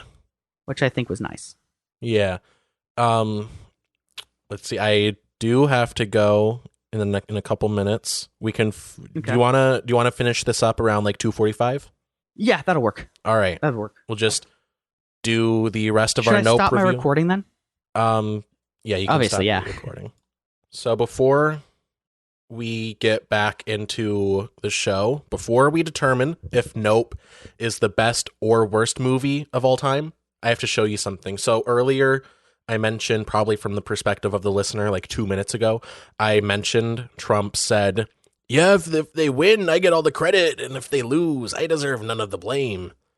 I opened TikTok, and like the second video that I got was this. Well, I think if they win, I should get all the credit, and if they lose, I should not be blamed at all, okay? But it'll probably be just the opposite. Yeah, so that was not hyperbole. It's 100% real. Yeah, because that's how it works. Yeah. What a guy. Yeah. Say what you will. So entertaining. Just as even a person to look at. Even Elon Musk was like, if the first Crew Dragon doesn't make it home, I bear 100% of the responsibility. Right. Yeah. I mean, as horrible as Elon Musk is, he's still like better. That principle. Better. Yeah. A better guy than Donald Trump. And, you know, to borrow a quote from Kyle Kulinski, it's like competing for tallest kid in kindergarten, like talking about who's like the better billionaire. Yeah. So anyway, it's just so rich. It's yeah. I think we left off. We were talking about Jupe and how, you know, he was on the show with the chimp, and we were talking about that scene. So yeah, it ties in with like the greater theme of people as a whole, you know, trying to wrangle like wild animals and control them. And a lot of it is like, you know, trying to like get the shot, so to speak. Yeah. Like with the chimp, they were trying to, you know, make this wild animal not be a wild animal. And then, you know, with the also with the horses, you know, trying to make a wild animal not be a wild animal by training it to be on camera. But also, you know, with the creature, this is embarrassing. What was the main guy's name? I didn't know his name either. He was... I wanted to call him Chris. Haywood Jr. Otis Jr. OJ. Otis Jr. OJ. So, it's not because I didn't remember his name. It's more so that I haven't watched the movie in like a week. So, you know, it's kind of out of my mind. But anyway, so OJ realizes dealing with the creature, you know, you have to treat it as, you know, treat it like you would treat any other wild animal. Yeah. I think what this movie really speaks to is this idea, like, and I kind of fell into it at first because I was like, well, humans are inherently kind of outside of nature at this point. We've kind of cognized our way out of it. Yeah. In that we can choose to go against our instincts and do something that we think is objectively good or bad. Yeah, you could say that human nature is to avoid nature. You know what I mean? To avoid nature, but to to get above being part of nature. Right. And I think what this movie tries to speak to is we can do that, but we shouldn't for a second believe that we have accomplished that goal. Yeah. Right? Yeah, like you kind of got to humble our guards yourself down. Right? We shouldn't be complacent in that Right. Right. Well, like trying to, put a chimp on a sitcom, it's like you're flying too close to the sun. Right. I mean, we've definitely cognized our way to, like, for at least maybe a couple years, tame a chimp to, like, hug children and stuff. Yeah. But don't for a second think that you can just let it off the leash, so to speak. Yeah, or like stop having the same amount of caution you had going in. Right. You can't expect it to just have a different nature. Exactly. Which I think is actually kind of inherently human, to impress our own beliefs onto other things. Yeah. Like, it knows now that it shouldn't attack children. Yeah. Because I taught it not to attack used children. Facts and logic to convince it not to eat a child's face off. Without realizing that a chimp doesn't know what PTSD is, so it will kill you if it feels like it is threatened. Yeah. Well, I think we touched on it earlier, but that story with the chimp, that's based on, it's probably based on a number of stories, like, amalgamated together. There's a bit of Siegfried and Roy in there, but, there was a real woman that had a pet chimpanzee, and she lived with it for a number of years. She raised it like a child.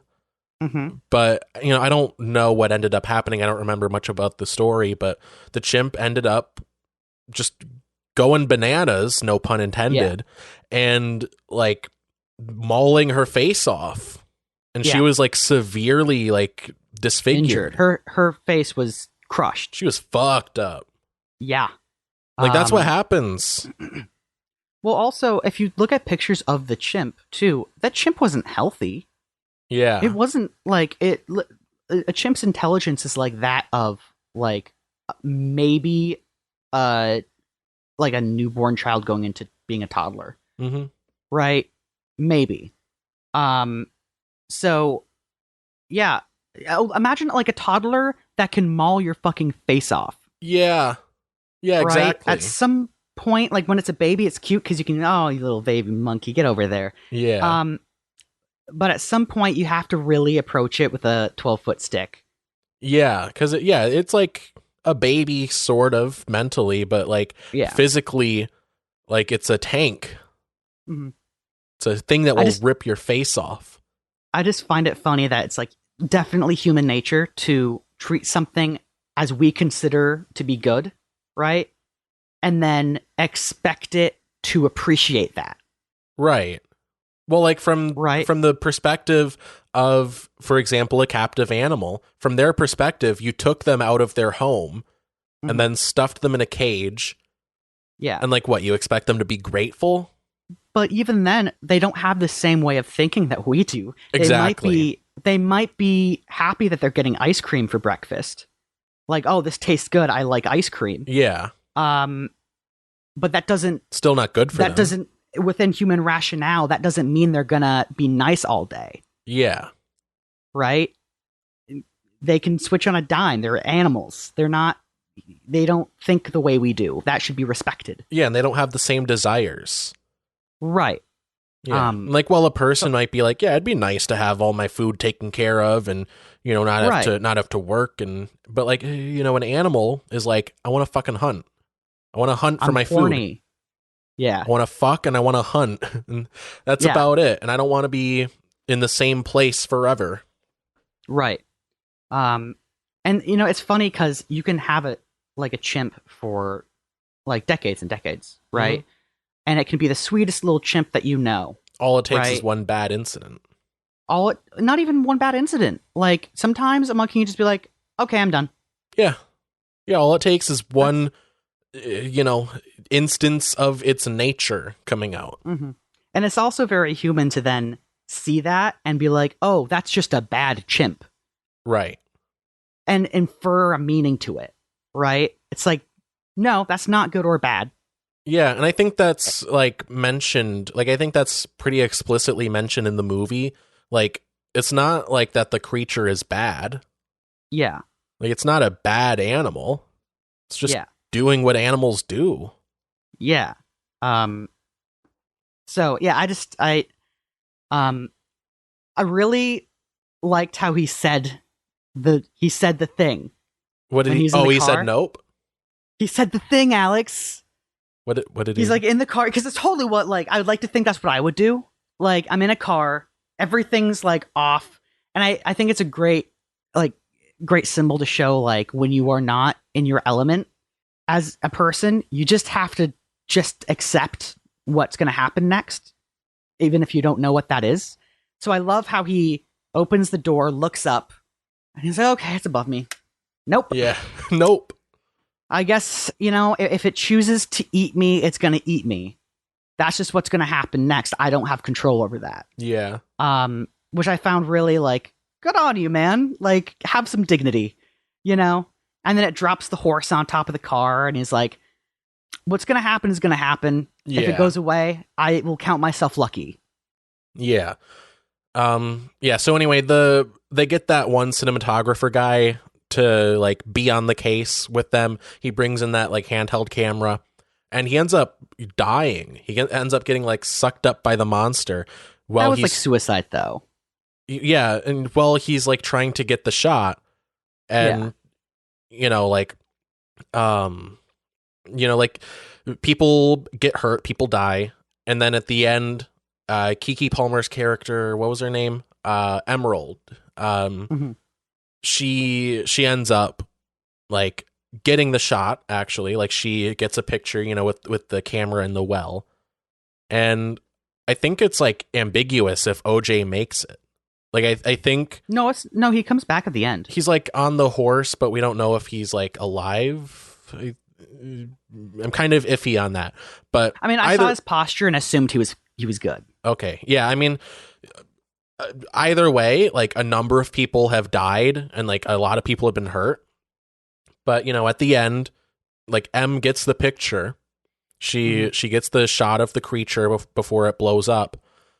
And like it's sort of treated as like a win, like, hey, we won, we did it, but like at what cost, and like that kind of speaks to the theme of the movie, like getting the shot no matter what, like it's like a victory getting the monster on camera, but it's like despite all of the bad stuff that's happened, totally. And I like, think is it that really worth speaks... it? Like, is it worth it to get the shot? And that idea of like value or of worth, I think, is a very human trait. Yeah. And I mean, not so much with like crows and penguins who ascribe value and worth to like pebbles and sticks and stuff like that, but like the idea that getting something that will not really objectively benefit you directly is worth so much energy. Yeah. I think that's a very human, tenacious thing to do. But also, if you are in a society where you have people counting on you, and again, who don't have the same... One might say... We live in a society. One may say that, yeah. One might also say... Nice cock. I wonder if it had genitalia. It would have to, right? Like, it has to reproduce somehow. Yeah, but maybe it's asexual.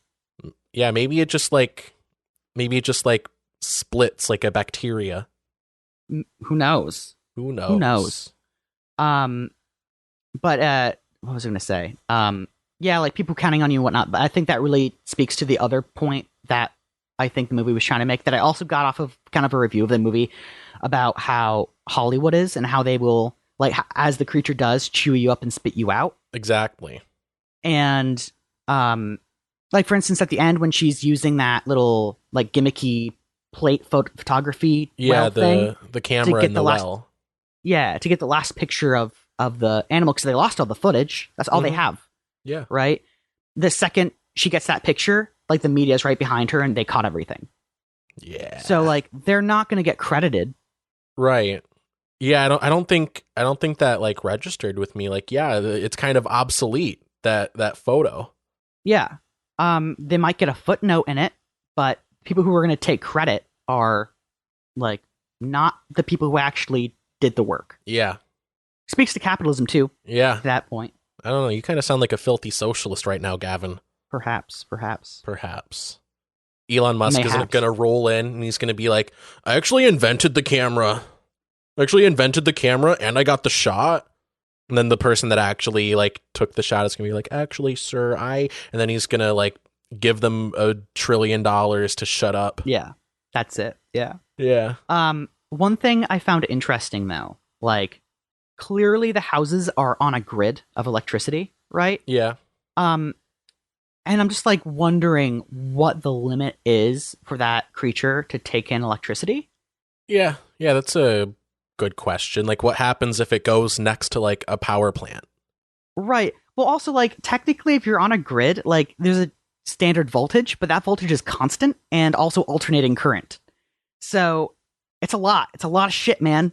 Yeah. Well, that's something that I appreciate about the movie. It's not really concerned with like the biology of the creature. Like, we don't have to know if it's from space or if it's from the center of the earth. Like it's more about like it's more of like a metaphor, you know? And I appreciate that about this movie.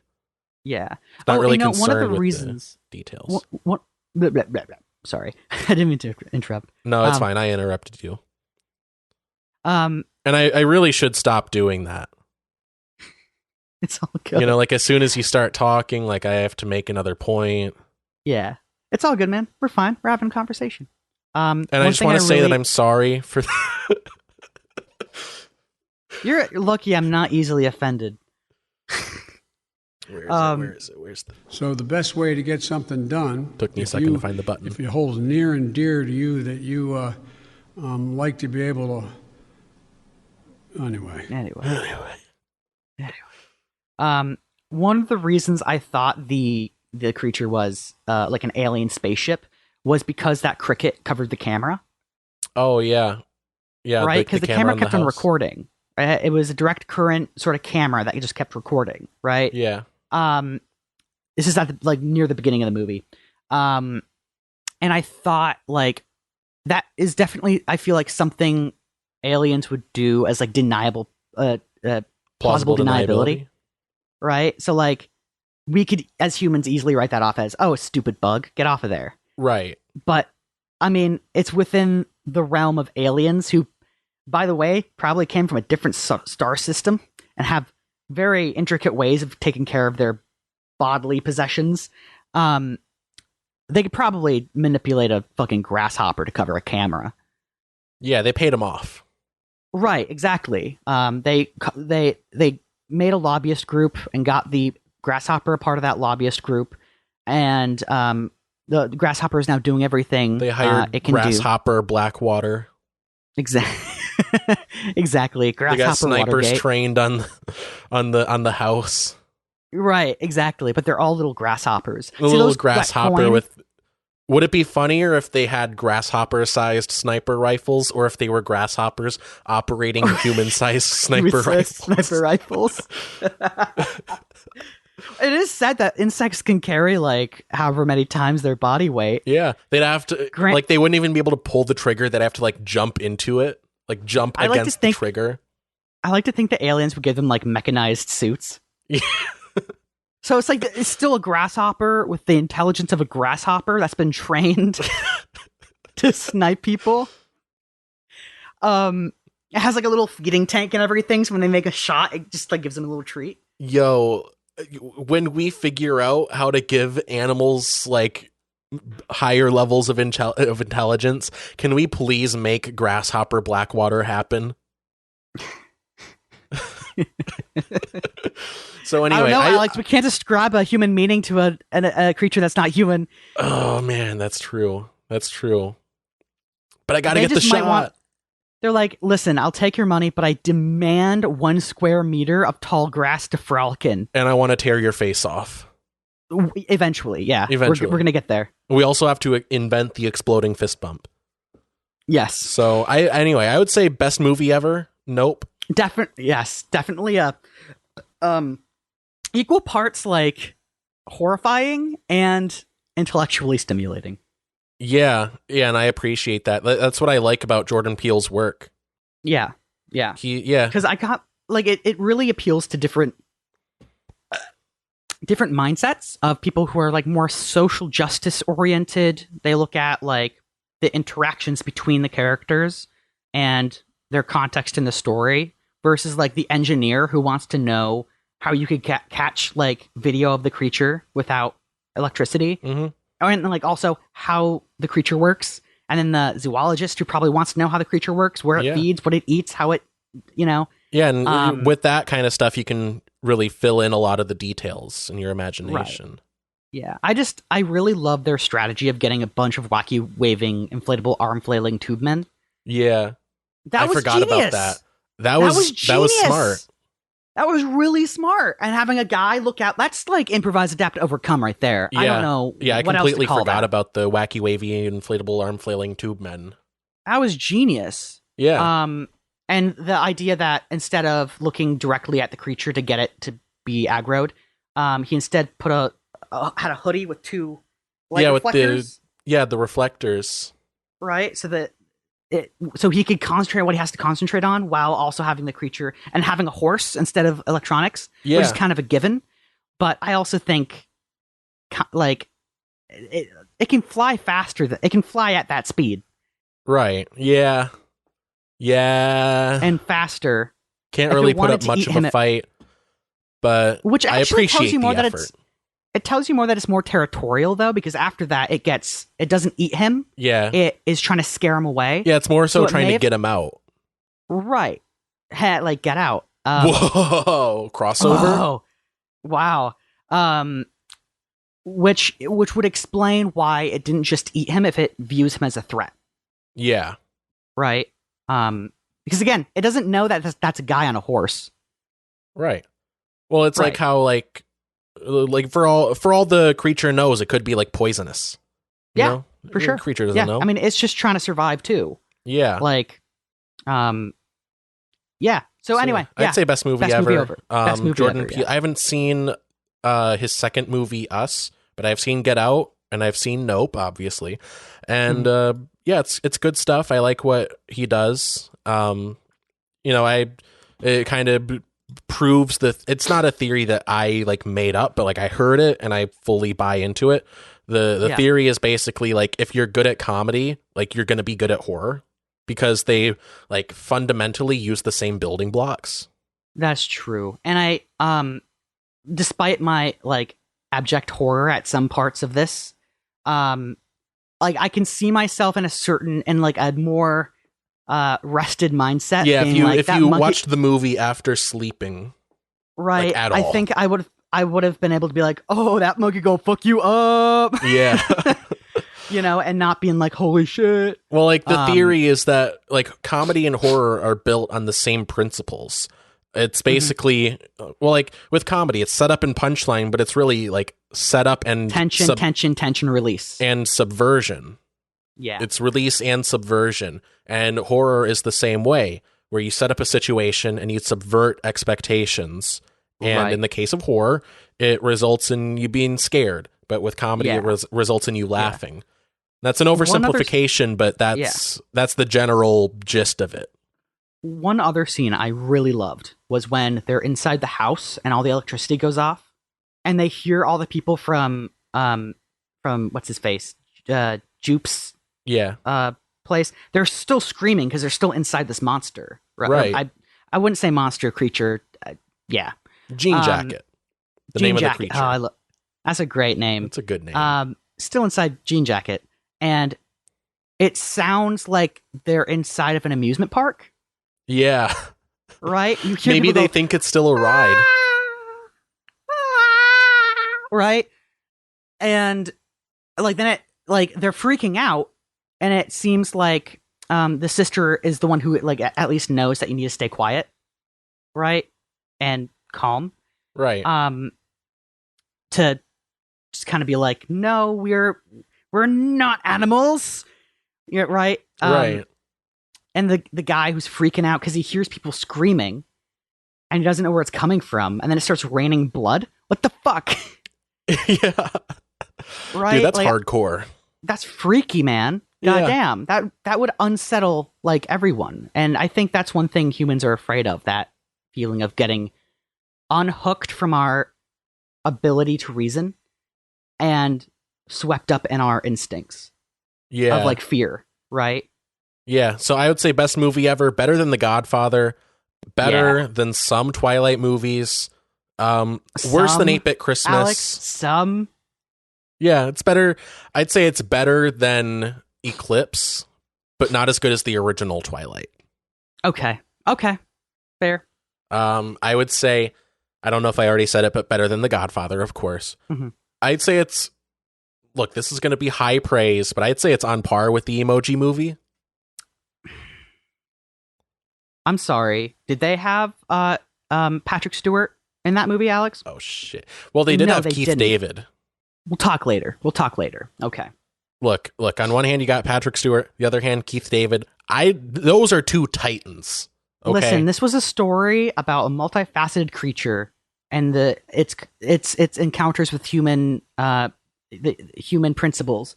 The Emoji Movie is a way of life. It had Patrick Stewart play a piece of poop. And the Emoji Movie is a what way more of can life you ask for? And a philosophy. Yeah. Got to agree with you there. Mm-hmm. So next week's movie, we've already talked about this. We're going to talk about Weird, the Al Yankovic Story. It's the 100% true recounting of the life of one Alfred Yankovic, the greatest musician of all time, some might say. Mm-hmm. It's a good movie. It's fun. It's on the Roku channel. It's free. If you're listening outside of the US and you don't have the Roku channel, just die. Yeah, just die. But also, hold on. Let me pull up. Watch the movie first. Well, yeah, watch the movie, then die. Hold on. I'm scrolling through Weird Al's Twitter because there's a tweet that he made about this. Hold on. Oh, well. I'm not going to find it. Anyway, someone was like, hey, I'm outside of the US and I can't watch on the Roku channel. And Weird Al responded on Twitter. He was like, yeah, I guess there's VPN, parentheses, very probably no, way to watch the movie. But I'm sure you have a torrent of other questions. I love him. Basically just saying, fucking steal it. I don't care. I love him. No, because he's literally the guy who's like, I have enough money. Yeah, I want you to see this movie because I like the movie. Honestly, he probably already made his money from it. They probably just sold it to Roku. I mean, how much money does an individual need to... I mean, he probably has a wife and kids independent. So, but my point stands. How much money does a person need to just be just comfortable? Well, yeah. I think he has a good kind of definition of that. Yeah, and I appreciate that. That's that reminds me of... I think I've talked about him before, but my roommate, he's not from America. He's from in a whole different continent. And so I've explained a lot of American stuff to him. And Nancy Pelosi came up on a podcast that we were listening to on our way back from visiting up north. And he was like, yeah, I've heard that name a lot, Nancy Pelosi. And he's like, who is that? I don't know. Who she is. And I was like, yeah, so she's the Speaker of the House, and, her role within the Democratic Party is essentially to fundraise and hold back progress. That. Those are her two responsibilities. And she's in her 80s and she's still in office. And he's like, she should just die. Yeah. That's almost verbatim what he said. He was like, why doesn't she just die? And then he was like, well, don't they have enough money? And I explained her and her husband are very rich, and I explained the whole insider trading thing. And he was like, well, doesn't she have enough money? Why doesn't she just retire and live off of what she has? That's a good point. Why doesn't... Yeah, decent point, yeah. She probably only realistically needs $6,000 to make it to the end of her natural lifespan. I think she just needs enough to buy a sandwich because that's about how much time she has. Yeah. Roughly, approximately.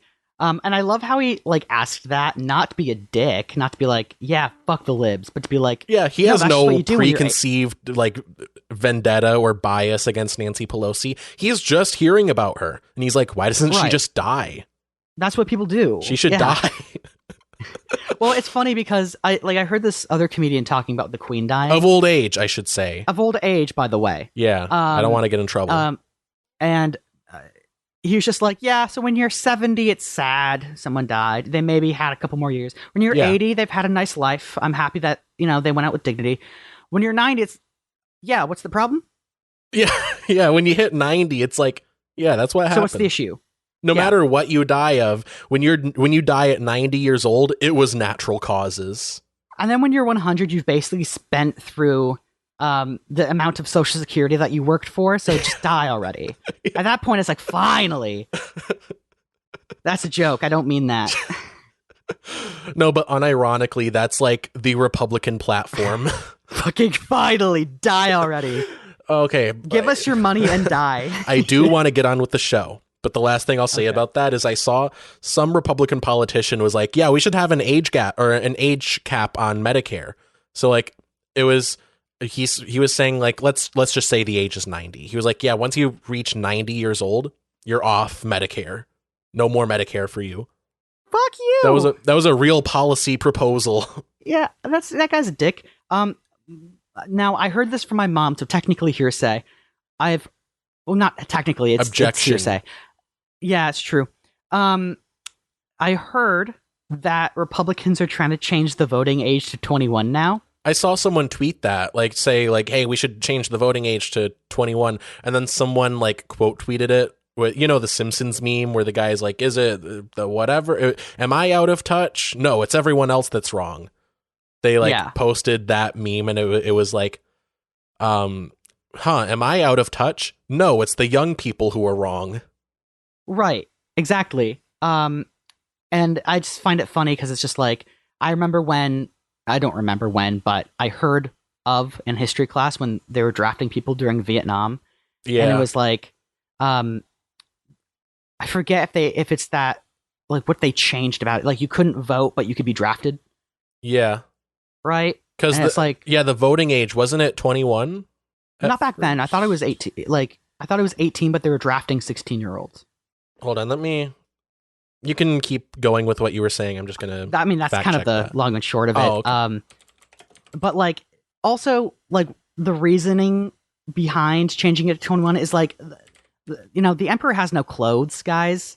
Like they don't like the fact that they lost, and they think it's because of the young people. Because I mean, there might be some 21. Statistics. The voting age was 21, and it was lowered to 18 in 1971. Because of Vietnam? Oh, yeah. Yeah, so that would have been during Vietnam.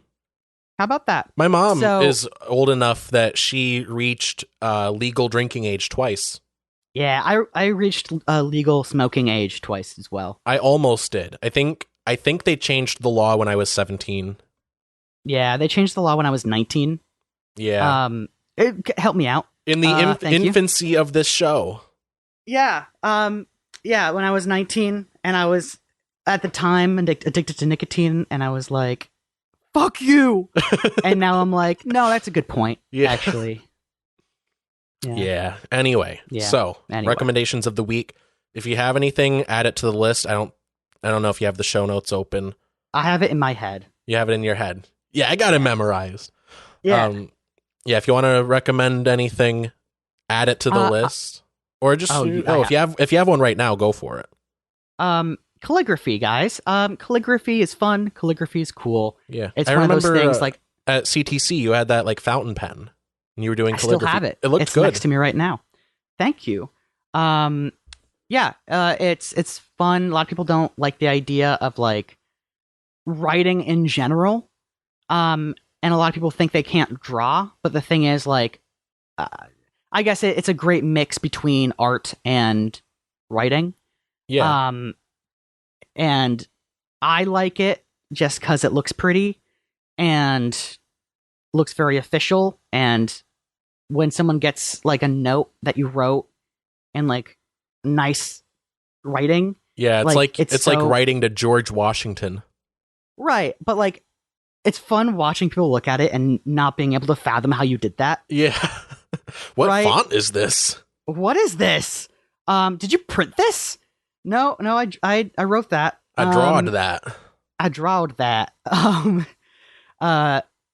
Yeah, it's just cool and it's easier than you would think. So I recommend that. You can get a cheap little calligraphy kit at any real like hobby shop or art store. Yeah.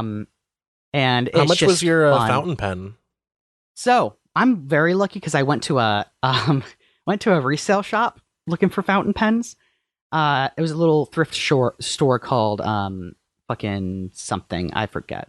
Went in, bought the pen because I thought, I was like, oh yeah, that'll do. It was like, I forget how much it was. I think it was like $20, which is a lot for that pen, but it was from the 80s. So yeah. I was like, it's vintage and it's reusable. Right. So I bought that. The reason I say I was lucky was because they don't have like a very great screening process for if something functions at resale shops. Right. They just kind of look at it and take it. Right. So I would recommend not doing that and just buying one. Yeah, I mean, they still make them. Like, people still do calligraphy. Yeah, it's still a thing. Yeah, it's just a fun hobby just in general. That's kind of how I got into it. And it's very meditative for me. I can just turn my brain off and just write like the letter T 50 times. Yeah. Right, just to practice. Yeah. And it's very, very much one of those like big dick energy hobbies you can say that you have. Like, yeah. Like you're one step removed from like pulling out a feather quill. Right. Well, also, if you write a note to a friend and you're like, here you go. And they're like, wow, did you print this? And you're like, no, I do calligraphy also. And they're like, why did you bring that up? It's like, cause, who was like, hey, because if you like did bring it up, you'd be a dick. Right. Like, I study calligraphy. Yeah. Like, fuck you. Hey, you want to grab a slice of pizza? Dickhead. By the way, I do calligraphy. Yeah, no one asked, you know? Fuck off. Yeah. Well, even like beyond like how cool it is, like I'm just generally a fan of reusable things instead of like disposable stuff. Like instead of buying like disposable pens, like having like a pen that you can just refill, you know? Right. And the cool thing about this fountain pen, see if I kept it in here. I have my fountain pen right here. Keep it in there. Yes. See this little thing? Mm-hmm. Ta-da. Yeah. I think it's called a plunger. And what it does is, it's so you don't have to use cartridges for ink. You put it in, you suck up ink, right? You take the nib, put it back onto the nib, wait for it to soak into the nib, you put it back in the pen, and you get to writing again. No waste involved. That's so cool. Yeah, it's less wasteful and it feels more like personal, you know? Like it's like, this is my pen. That's my pen, handed over. The only complaints I would have about don't be a hero. Pens, yeah, right. The only complaints I would have about fountain pens is that it's kind of a bitch to get them to flow consistently and constantly. Yeah. The flow I'm referring to is the ink, not periods. Just yeah, the ink. Got to visit for me at flow. Yeah. That's my only kind of gripe about it. You can kind of bypass that if you do dip pens, which I also have. These little things. You put a nib on that and you dip it and then you write. Yeah. Like in the movies. Annoying. Like in the good old days when people were owned by other people. That's a joke. I mean, not a joke. It's historical fact, but it is accurate. I'm not trying to say like that's a good thing. But it's the annoying part is having to redip it, and then also to an extent getting it to flow consistently all the time. Because every single time you dip it, you put a different amount of ink onto the nib. Right. And then you have to do some test scratches to make sure it's flowing correctly if you're not like a professional. And then you start writing again. Yeah. One thing that I'm interested in is getting like a cool like lighter, you know? Like how lighters used to be like this metal contraption that you own. I got into that too. I won't go and get them, but I vaguely remember you having one of those. Yeah, it had a little flip thing. Yeah. It was neat. I think those are cool. They're really neat, except they like only work for about 5 hours at a time because they weren't designed to hold. I mean, they were designed to hold lighter fluid, but they weren't designed to hold lighter fluid as a vapor. So it vaporizes pretty quickly, and then all your fuel's gone. Oh, what? Because what is it, like leak? Or not leak, but like does the vapor like escape or whatever? Yeah, like it's not sealed. I mean, lighter fluid vaporizes a lot quicker than other normal fluids, right? And so when you have the wick, which is inside of the lighter fluid, the wick will start vaporizing the lighter fluid when it's not in use, right? Because it's in normal air temperature. So the lighter fluid vaporizes on the tip of the wick. Mm-hmm. And that creates a low pressure at the top that sucks more lighter fluid up. So it slowly will leak out if you're not like a habitual smoker. And also it has a screw on the bottom, right? And that's not like liquid tight. And if it was, like if it had like a rubber gasket, there's no doubt that the lighter fluid would eat through that rubber gasket. So yeah, it's a niche hobby if you have money to throw at lighters. Also, I don't smoke, so I never use them. Yeah, I smoke not cigarettes, okay, but I smoke a little something, let me tell you. But yeah, all that I have right now is just like a little Bic lighter from the gas station. Like, I don't know. Like, I just like the idea of having like a metal lighter that's my lighter, you know? It's your lighter. Yeah. Like, it's just neat and cool. Yeah. Yeah. So anyway, I mentioned last week I've been getting back into comics, and I'm fully caught up with the Iron Man series that started in 2020 and is actually wrapping up next week. I'm very excited for that. It's a good series, actually. Like, just on its own, like that could be its own recommendation. So the Iron Man series. Did you hear that the church is trying to make its own comic book now, superhero comic book? That's so funny. It's called Iron Lamb. Is that real? No, I'm joking. Oh, no. Like churches, like, like religion, organized religion at large has tried to get into comics. Like hello, fellow kids. They did like the Action Bible. It's so funny. All right. So unless anyway, you're showing the battle between the angels and hell, I don't care. Yeah, unless the angels are biblically accurate, like I don't care. Yeah. But anyway, so Christopher Cantwell, he's the writer for that series. It's a good series. It it has a pretty strong theme and message. I mean, it feels like, I could get into the nitty-gritty of my issues with it, but at points it feels kind of contrived with their theme. But the theme is generally like, Tony Stark sees himself as someone that can fix everything, and so he buys Twitter, and then he buys Twitter. But no, like, he sees himself as like a savior, kind of. He has this like God complex, and he, the antagonist for the series is Korvac, who's like a guy that was turned into a robot who was born in like 1,000 years in the future. It's complicated, but he's got like this cult going, and his goal is to bring about, in his words, like peace and harmony through the universe. But the way that he wants to do that is to like turn all of life into like one collective mass and like take away everyone's individuality. And, he's going after this twisted idea of like peace. And, there are other villains or other people in the story that illustrate the theme of like, having good intentions, but getting corrupted by power and, trying to impose your will on everyone. Exactly. And at one point, so Korvac is going after what's called the power. So like the GOP? Yeah. So he's going after the power cosmic, which is basically like a MacGuffin in Marvel Comics that gives its wielder like power over the universe. And so Korvac and Iron Man both get it. They fight, destroy a planet. And Iron Man ends up coming back to Earth after defeating Korvac. He comes back to Earth and he still has the power cosmic. And he just kind of like plays God with New York. And I have issues with how it plays out in the story because it feels a little contrived. Like, so one thing that he does with his power, he's like, okay, I realize I don't want to be like Korvac.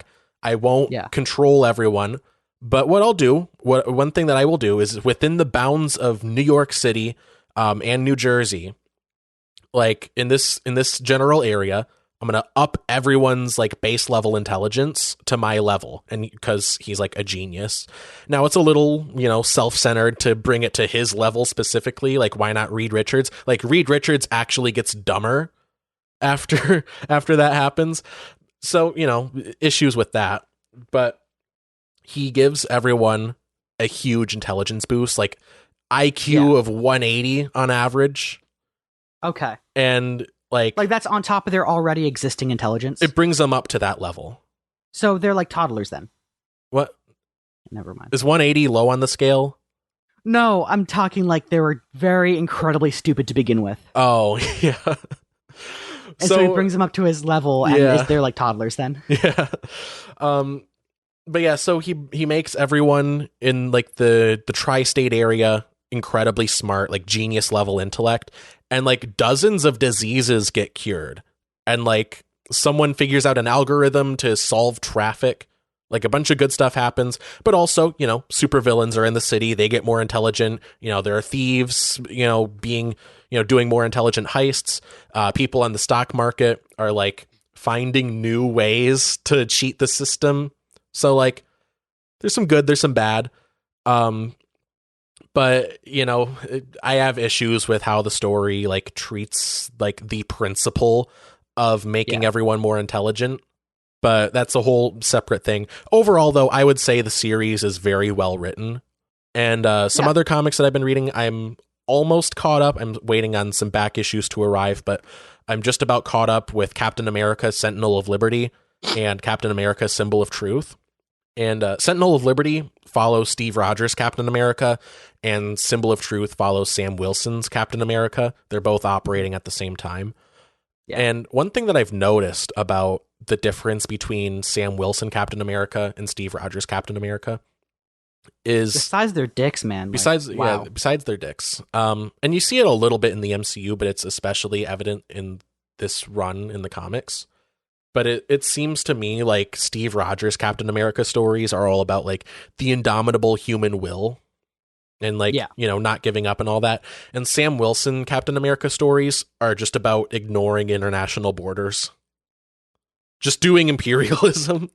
Yeah. Because but it's okay when we're doing it. Yeah, there's like someone smuggling vibranium out of Wakanda, and Sam's like, hey, Wakanda, let me do a mission in your borders to stop these people. And Wakanda's like, no, we're trying to maintain our sovereignty. And, you know, if issues pop up, we will handle it on our own domestically. Mm-hmm.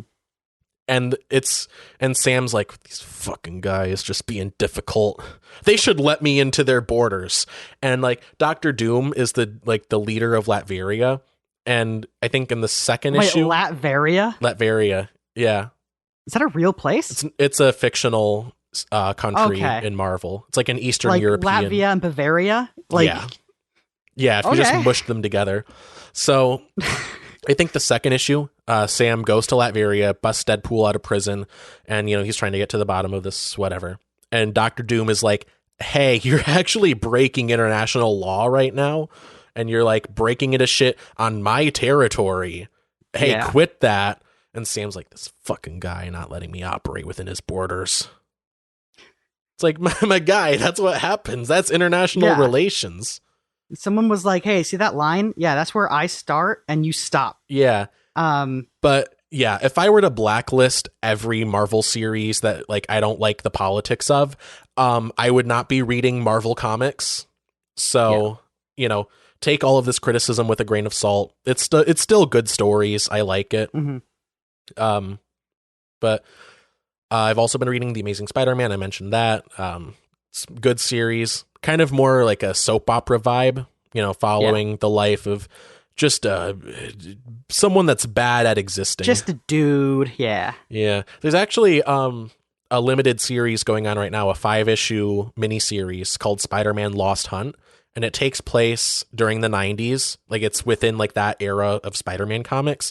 And at this point, this is like immediately after the Clone Saga. So Spider-Man has a clone, Ben Reilly. Ben Reilly is operating as Spider-Man in New York, and Peter and Mary Jane move to Oregon. They have a kid on the way.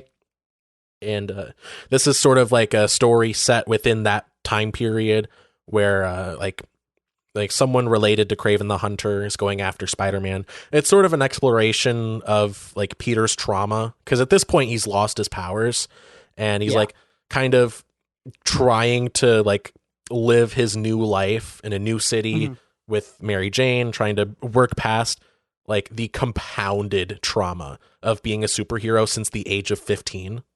Yeah. And so, yeah, I think that's good. Only the first issue is out so far, so that's all that I've read so far, awesome. but it's good. I've actually gotten a subscription to a comic book as well, or to a comic book sort of thing called Playboy. Yeah. It has very great articles. Yeah. And okay. Yeah, and I read She-Hulk for the story. And the illustrations are just very photorealistic. Very photorealistic. Yo, did they got Alex Ross on these? Very it arouses my interest, It's very arousing. Yeah. Also, a new Fantastic Four run has started this week, and it's the first issue isn't about the Fantastic Four necessarily. It's the Thing and his lady. They like go to this town that isn't even supposed to be there, but there's a town there, and it turns out they're in a time loop, and they're trying to solve the time loop. And it's a story about like it's like about relationships and love and all that and moving on. It's a good story. It's like it stands on its own as like a self-contained story pretty well. Yeah. So like even if you just wanted to read that one story, like go ahead with that. Like you will be satisfied. Yeah. But yeah, overall I like comics as a medium. I've enjoyed getting back into it.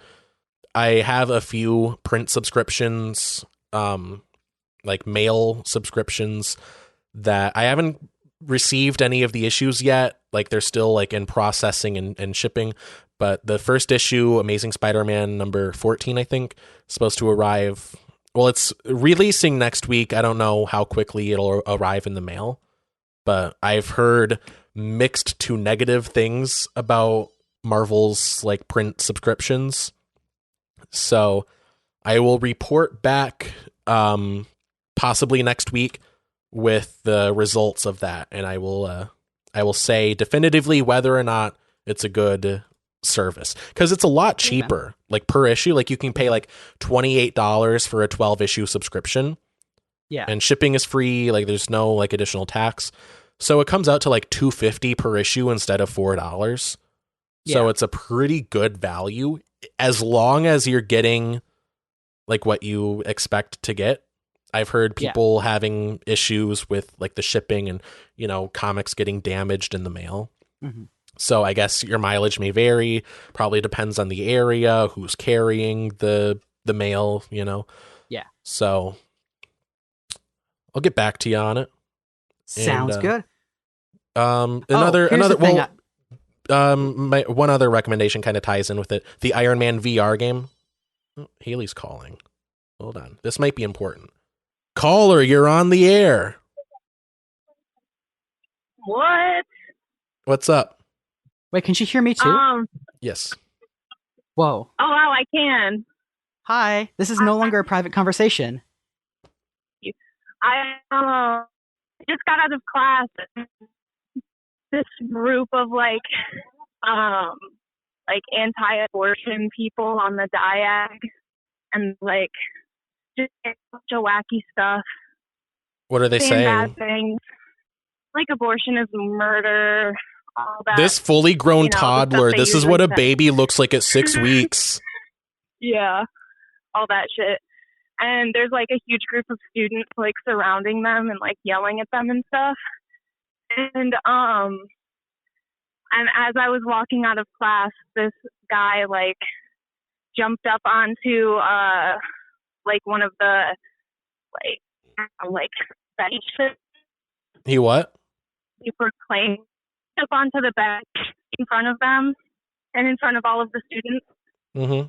And like loudly proclaimed, like was like saying that you should like women like choice stuff like that. He like gave this like. Hold on, can you repeat that? You're breaking up a little bit. I jumped in like anti-abortion and like super religious right-wing people that are like trying to, say all this bad crap. Jumped up on the bench in front of them and like loudly proclaimed that he was a gay man, and then he this choice speech And then he was like, and now I'm going to kiss a boy. And then this other guy out. Amazing. Good for them. Good for All them. right. Neat. And they both like the church people while they were kissing. That's awesome. All right. Cool. Yeah. It was like and then Yeah, I didn't hear that last sentence, but good for them. Yeah. I said it was like and then everybody clapped moment. Oh, yeah. Because everybody did clap. That's awesome. Yeah. That's cool. I 100% support that. Sure. Yeah. Be cool. That's my favorite like genre of being a public nuisance, trolling like religious protesters. That's my favorite. Yeah. That's my favorite genre of being a pest. You know, I like poking them where it counts, I love but it. like something that's not like directly related to what they're protesting. Like I want to go to a Trump rally and hold up a sign that says "I can't please my wife." Yeah, you'll Like, I can't blend pleasure right my in. wife.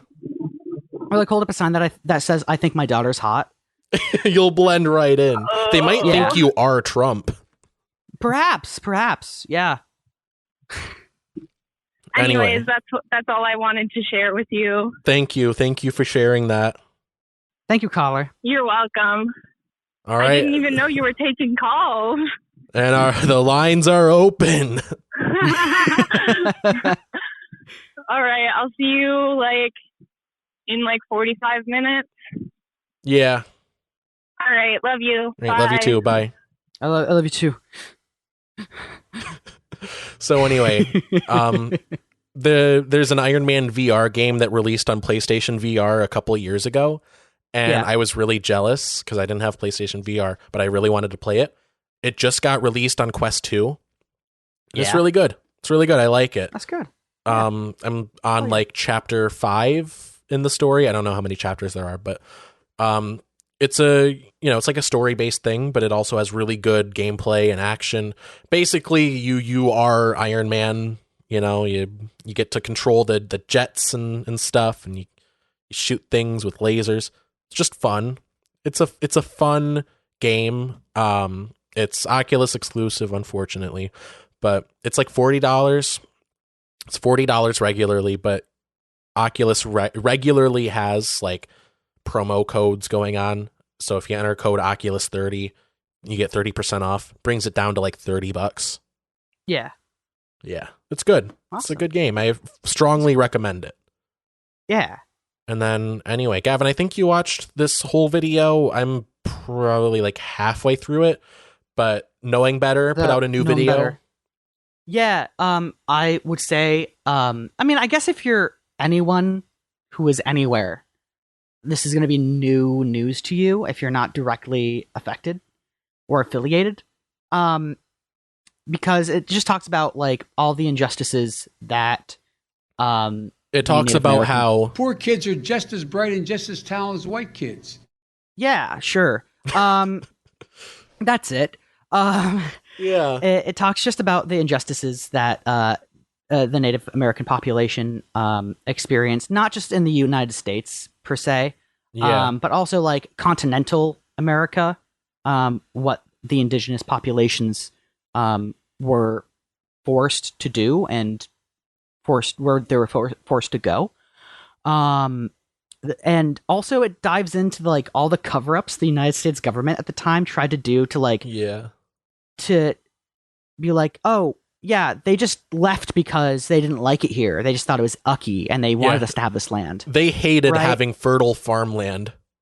Exactly. They hated living on this generational area that they've lived in since Christopher Columbus. Since before time Christopher in memoriam. Columbus. Right. And yeah, it just dives deep into all the talking points that were said and like who lied, when they lied. Yeah. So the video is titled "They Were Just in the Way: Indian Removal." It's from Knowing Better. One thing that I really like about Knowing Better as a creator, as like a person making content online, he's a former teacher, and I believe a former army. Oh, I didn't know that. But I believe the way that he started making videos is like he wanted to talk about certain things in class, but there were just reasons that he wasn't able to. And so, like, to kind of continue, his job as a teacher, spreading, teaching information, he started making these like deep dive videos talking about historical, topics. Yeah. And I think this video, let me see, it's like, I want to say like 2.5 hours.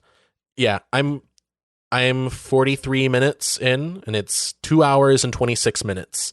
It's like as long as Titanic, guys. Yeah.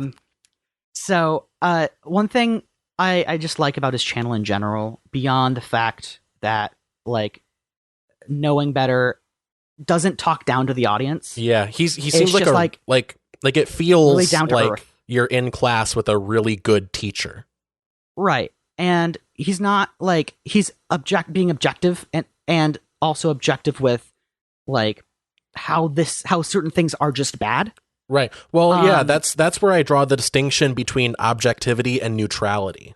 Right. Yeah. Yeah. Where like some people would be like, yeah, I want to be objective. So, some people say slavery's bad. Some people say it's good. Hey, who am I to judge?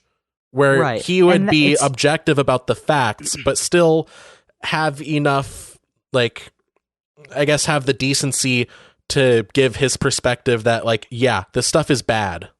Like, it's bad that this was done. And also I like how he kind of decrypts a lot of what we've been taught in school. Yeah. He mentions in the video one, and I'm sorry if you haven't gotten here yet, but you'll get to it. Yeah, no spoilers, please. Yeah. He talks about one order that a general made.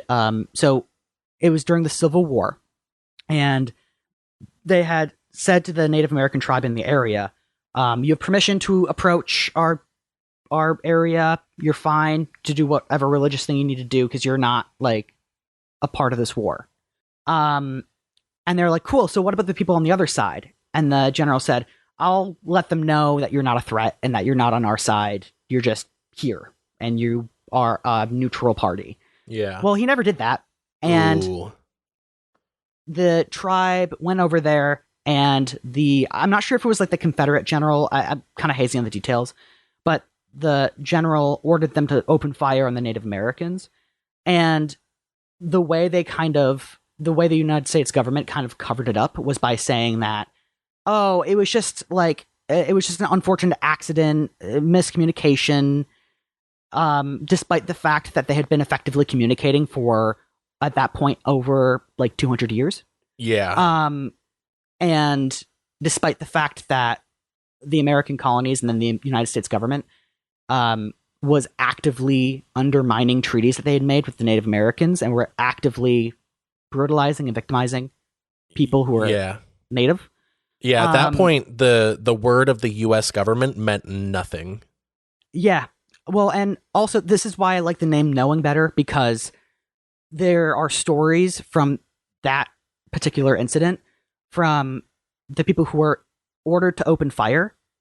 And to us, in our current mindset, we would have been like, okay, I mean, they were given orders. They didn't know better. Well, no, actually, some of them refused orders. Like 2/3 of them refused to open fire. You know why? Because they knew better. Yeah, that's These based. people weren't refusing orders when the orders are unjust is based. Right. And that's why, like, I think Knowing Better does a really great job of showing that injustice, the idea that the past people didn't know better, is us over expanding our knowledge on what we think that they thought. Yeah, I don't know if it was in a Knowing Better video. I think he did one on Columbus, right? Yeah. But it was more in defense of Columbus, actually. Yeah. It was more talking about, like, when he was talking about, like, people, like, raping people, he was talking about it in the light of, like, this is not good. Yeah. And we need more people here to maintain order because I can't control this. Right. Well, the thing that I wanted to bring up, I don't know if it was in a Knowing Better video, but I saw in some video, whether it was his or not, that, like, the way that people talk about Columbus, for example, they talk as if the history of humanity can be broken down in the same way as, like, the history of a person's life. Well, like the way that they phrase it is like, oh, we didn't know better. We were a younger people. Yeah. Like we were in our adolescence as a society. When like, no, this was a fully grown man who knew that rape was wrong and that it was wrong to like cut people's hands off if they don't bring you gold. Right. Let's put it this way. In the society of Spain, if they would have been thrown in jail for doing that, it's wrong. Yeah. Yeah, exactly. Even for the time, Columbus was seen as brutal. Right. So you can't excuse his actions by saying like, oh, we just didn't know better. Right. And that's the thing I like about knowing better is that, it shows that just because it was largely accepted doesn't mean that there weren't people who knew better.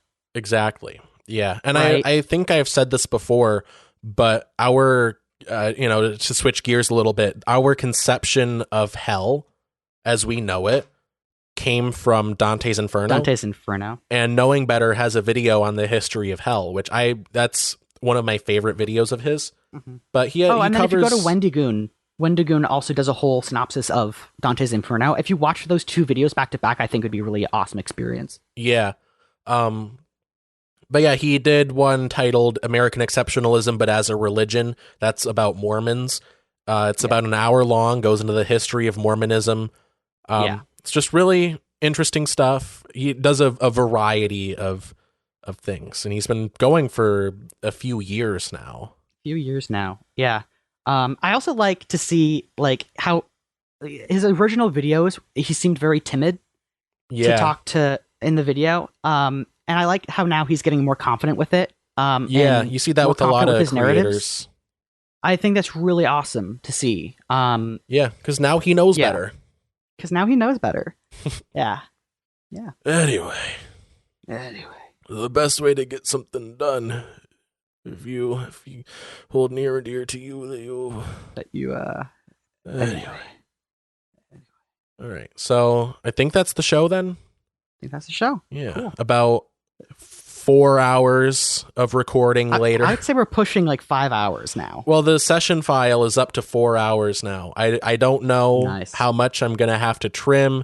Maybe I'll just put out an exceptionally long episode. Who knows? Who knows? Anyway. So I think that's the show then? I would say so. Thank you for listening to another episode of What Have You to Say. If you liked it, then like it. If you subscribe, then subscribe. I don't care. Do it or not. Okay, we have enough going on that we don't have the resources to deal with whether or not you like and subscribe. And we also don't have a PR team to tell us what we should do to make you guys like us. Just like Elon Musk. We are winging this shit, and we're enjoying it. We're having talking fun. About Elon Musk feels like a lifetime ago. Like that part of this episode. It was actually yesterday, man. Shit's wild. Shit's crazy. Yeah. Share the show with a friend. Tweet our episodes, tweet our clips. Our clips channel is in the description. Follow me on social media. Subscribe to my YouTube. Subscribe to my second YouTube. But don't follow Gavin anywhere. Don't do it. It may be tempting. Stop it. But I promise you, it'll cause nothing but heartache. Yeah. It's a roller coaster. Yeah. Anyway, have a good 9 a.m. through 9 p.m. our official business hours. Subscribe on Patreon. $1 a month gets you early access to episodes. As soon as we finish them, as soon as I get them out, put them up on Patreon. Go up on the oncoming Friday. Any Patreon money we get goes directly to alcohol, drugs, and alcohol, and comic books for me. Yeah, for me, it's just like penis enlarging pills and ivermectin, which is anyway. Yeah, I don't do it as a COVID treatment. I just feels good. Just really hate viruses, Yeah. I'm trying to put them into my disk drive on my computer. Yeah, get all the viruses out. I figure horses got to be doing something right. They like to eat carrots. They like to eat apples. And, we're getting derailed, Alex. And they take ivermectin.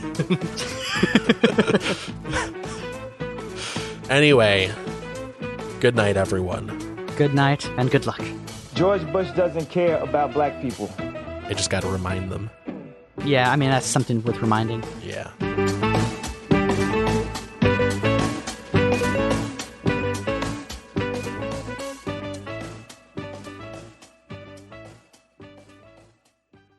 Dude, you look like you're jacking off.